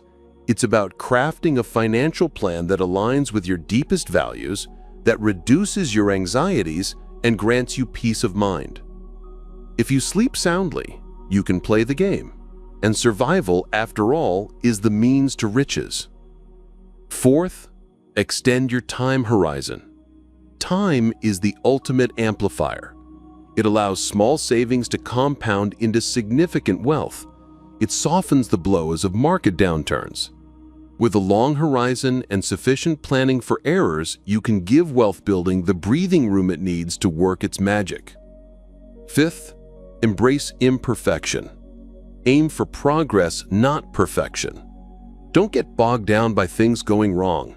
You can be half the time wrong and still make a fortune because a small minority of things account for the majority of outcomes. A good approach to the psychology of money accepts this reality and plans around it. Sixth, use money to gain control over your time. This is perhaps the highest dividend of all, freedom over your time. The ability to do what you want, when you want, with who you want, for as long as you want to, is a powerful and universal source of happiness and fulfillment. And remember, it is what endures far longer than fleeting material gain. Seventh, cultivate kindness and shun ostentation. Remember the man in the car paradox. No one is impressed with your possessions as much as you are. Strive for genuine connection, not fleeting admiration. Eighth, save without a specific reason. View saving as an essential habit, not just a means to an end. You can never predict what financial challenges life will throw your way. The power of savings is to create this optionality and resilience. Ninth, acknowledge the cost of success and be ready to pay it. Everything comes at a price. In the realm of investing, this price is often volatility, uncertainty, and the nagging fear of loss. Recognize these as fees, not as fines, and you'll be better equipped to endure the inevitable turbulence of the market. 10th, venerate the margin of safety. Build a buffer between what you think is going to happen and what can happen in the world. A gap between what could happen in the future and what you need to happen in the future in order to do well grants endurance and make compounding your friend. Finally, define the game you're playing and ensure your decisions aren't being swayed by those playing a different one. Do not be tempted by the false narratives that drive speculative bubbles. Be true to your goals, your time horizon, and your risk tolerance. This book, in many ways, is a testament to the messy, often irrational nature of financial decision-making. But within this mess lies the potential for profound understanding and greater financial well-being. Respect the mess, not because that's all there is, but because there's opportunity there. Remember, financial success is not solely about numbers. It's about behavior. It's about aligning your money with your values, your aspirations, and your unique vision of a meaningful life. Craft your philosophy. Live it with intention. In the postscript, the author provides a brief history of the American consumer, exploring the cultural forces that have shaped our relationship with money and consumption. And as it is with the story of the history of the world, with all its cycles and the ebb and flow of fortune and prosperity, such is the cycle of our own financial psychology. Postscript: a brief history of consumerism in the U.S. To truly understand the psychology of the modern consumer and to grasp where they might be heading, we must delve into how they arrived here in the first place. How we all got here. Imagine waking up from a deep slumber, having fallen asleep in 1945 and awakening in 2020. The world around you would be utterly unrecognizable. The sheer magnitude of economic growth witnessed during that period is, to put it mildly, unprecedented. The opulence of New York and San Francisco would leave you speechless. The poverty of Detroit would shock you. The skyrocketing prices of homes, college tuition, and healthcare would defy belief. And the way average Americans think about saving and spending would likely confound you. If you were to attempt a reasonable narrative to explain this transformation, my guess is you would largely be mistaken. This evolution wasn't intuitive, nor was it easily foreseeable. What transpired in America following World War II is in essence the story of the American consumer. It sheds light on why people today think about money in the particular ways that they do. To put it succinctly, things were initially uncertain, then remarkably prosperous, then quite challenging, then incredibly lucrative, then deeply troubling, and finally, here we stand. And within this series of events, I believe lies a narrative that binds them all together. It's important to note that this is an attempt to connect broad strokes. It intentionally omits many finer details. If you point out nuances I've missed, I will likely agree. The goal here is not to meticulously catalog every detail, but to observe how one significant event paved the way to the next. Here's a brief summary of how the modern consumer came to be. 1. August 1945, the end of World War II. The surrender of Japan marked, as the New York Times declared, the happiest day in American history. Yet, as the saying goes, history is just one damn thing after another. The joy was quickly tempered by a pressing question: what happens now? 16 million Americans, 11% of the population, served in the war. What would they do? Where would they work? Where would they live? The concern was, if these questions couldn't be answered swiftly, the economy might relapse into the Great Depression. Housing construction had halted, war-specific jobs vanished, and marriage rates surged. 2. Low interest rates and the intentional birth of the American consumer. The response was to keep interest rates artificially low. The Fed, not yet fully independent, kept short-term rates at 0.38% for 7 years. This action, while aimed at financing war debt, made borrowing exceptionally cheap for returning GIs, fueling consumption. Consumption became an explicit economic strategy. The GI Bill offered unprecedented mortgage opportunities, and consumer credit exploded. 3. The explosion of stuff. Pent-up demand for consumer goods, combined with a hidden productivity boom fueled by wartime innovation, resulted in unprecedented economic growth. Things previously unattainable now became accessible. Home construction, automobile sales, and appliance ownership surged. 4. Shared gains. The economic expansion was uniquely inclusive. The average family began to realize a higher standard of living.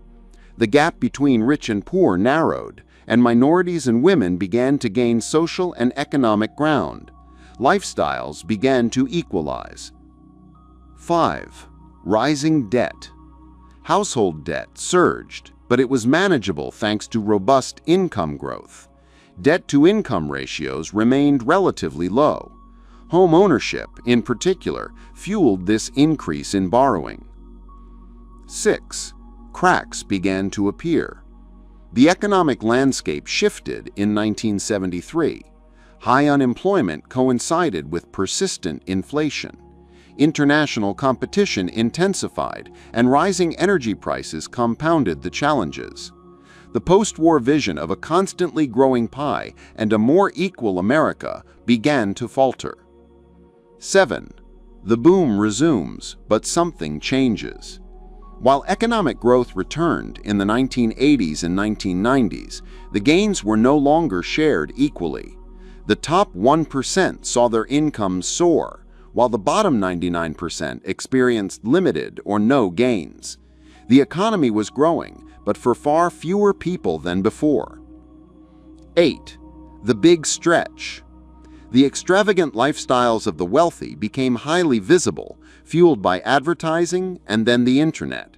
The majority, whose incomes lagged, aspired to this elevated standard of living, stretching their finances to achieve it.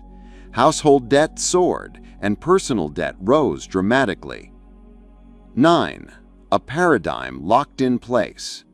The policies enacted in response to the 2008 financial crisis, while necessary to prevent a total collapse, largely benefited those who already possessed assets, further exacerbating inequality. It created a new normal. 10. Stop the ride. Movements like the Tea Party, Occupy Wall Street, Brexit, and the election of Donald Trump represent a collective desire for a return to a more equitable system. These movements, despite their differences, shared a common thread, a sense that the existing economic order was not working for them. The internet, where disparities are more visible than ever, only amplified the sense of frustration. This journey through recent history reveals that the stories we tell ourselves about money, wealth, and success are as potent as any economic force. Be cautious of accepting what you want to be true without evaluating what is true and knowing your own place in the arc of economic cycles. And so we come to the end of our journey through Morgan Housel's The Psychology of Money. Through these pages, we've learned that financial success is not a hard science. It is a soft skill, where how you behave is more important than what you know. We've seen that the true goal is not merely accumulating wealth, but using money to live a richer, more meaningful life, to gain control over your most valuable asset, your time. Thank you for joining us on this exploration. If these ideas resonated with you, consider liking this video and subscribing for more deep dives into the world's most influential books. Until next time, manage your money in a way that helps you sleep at night.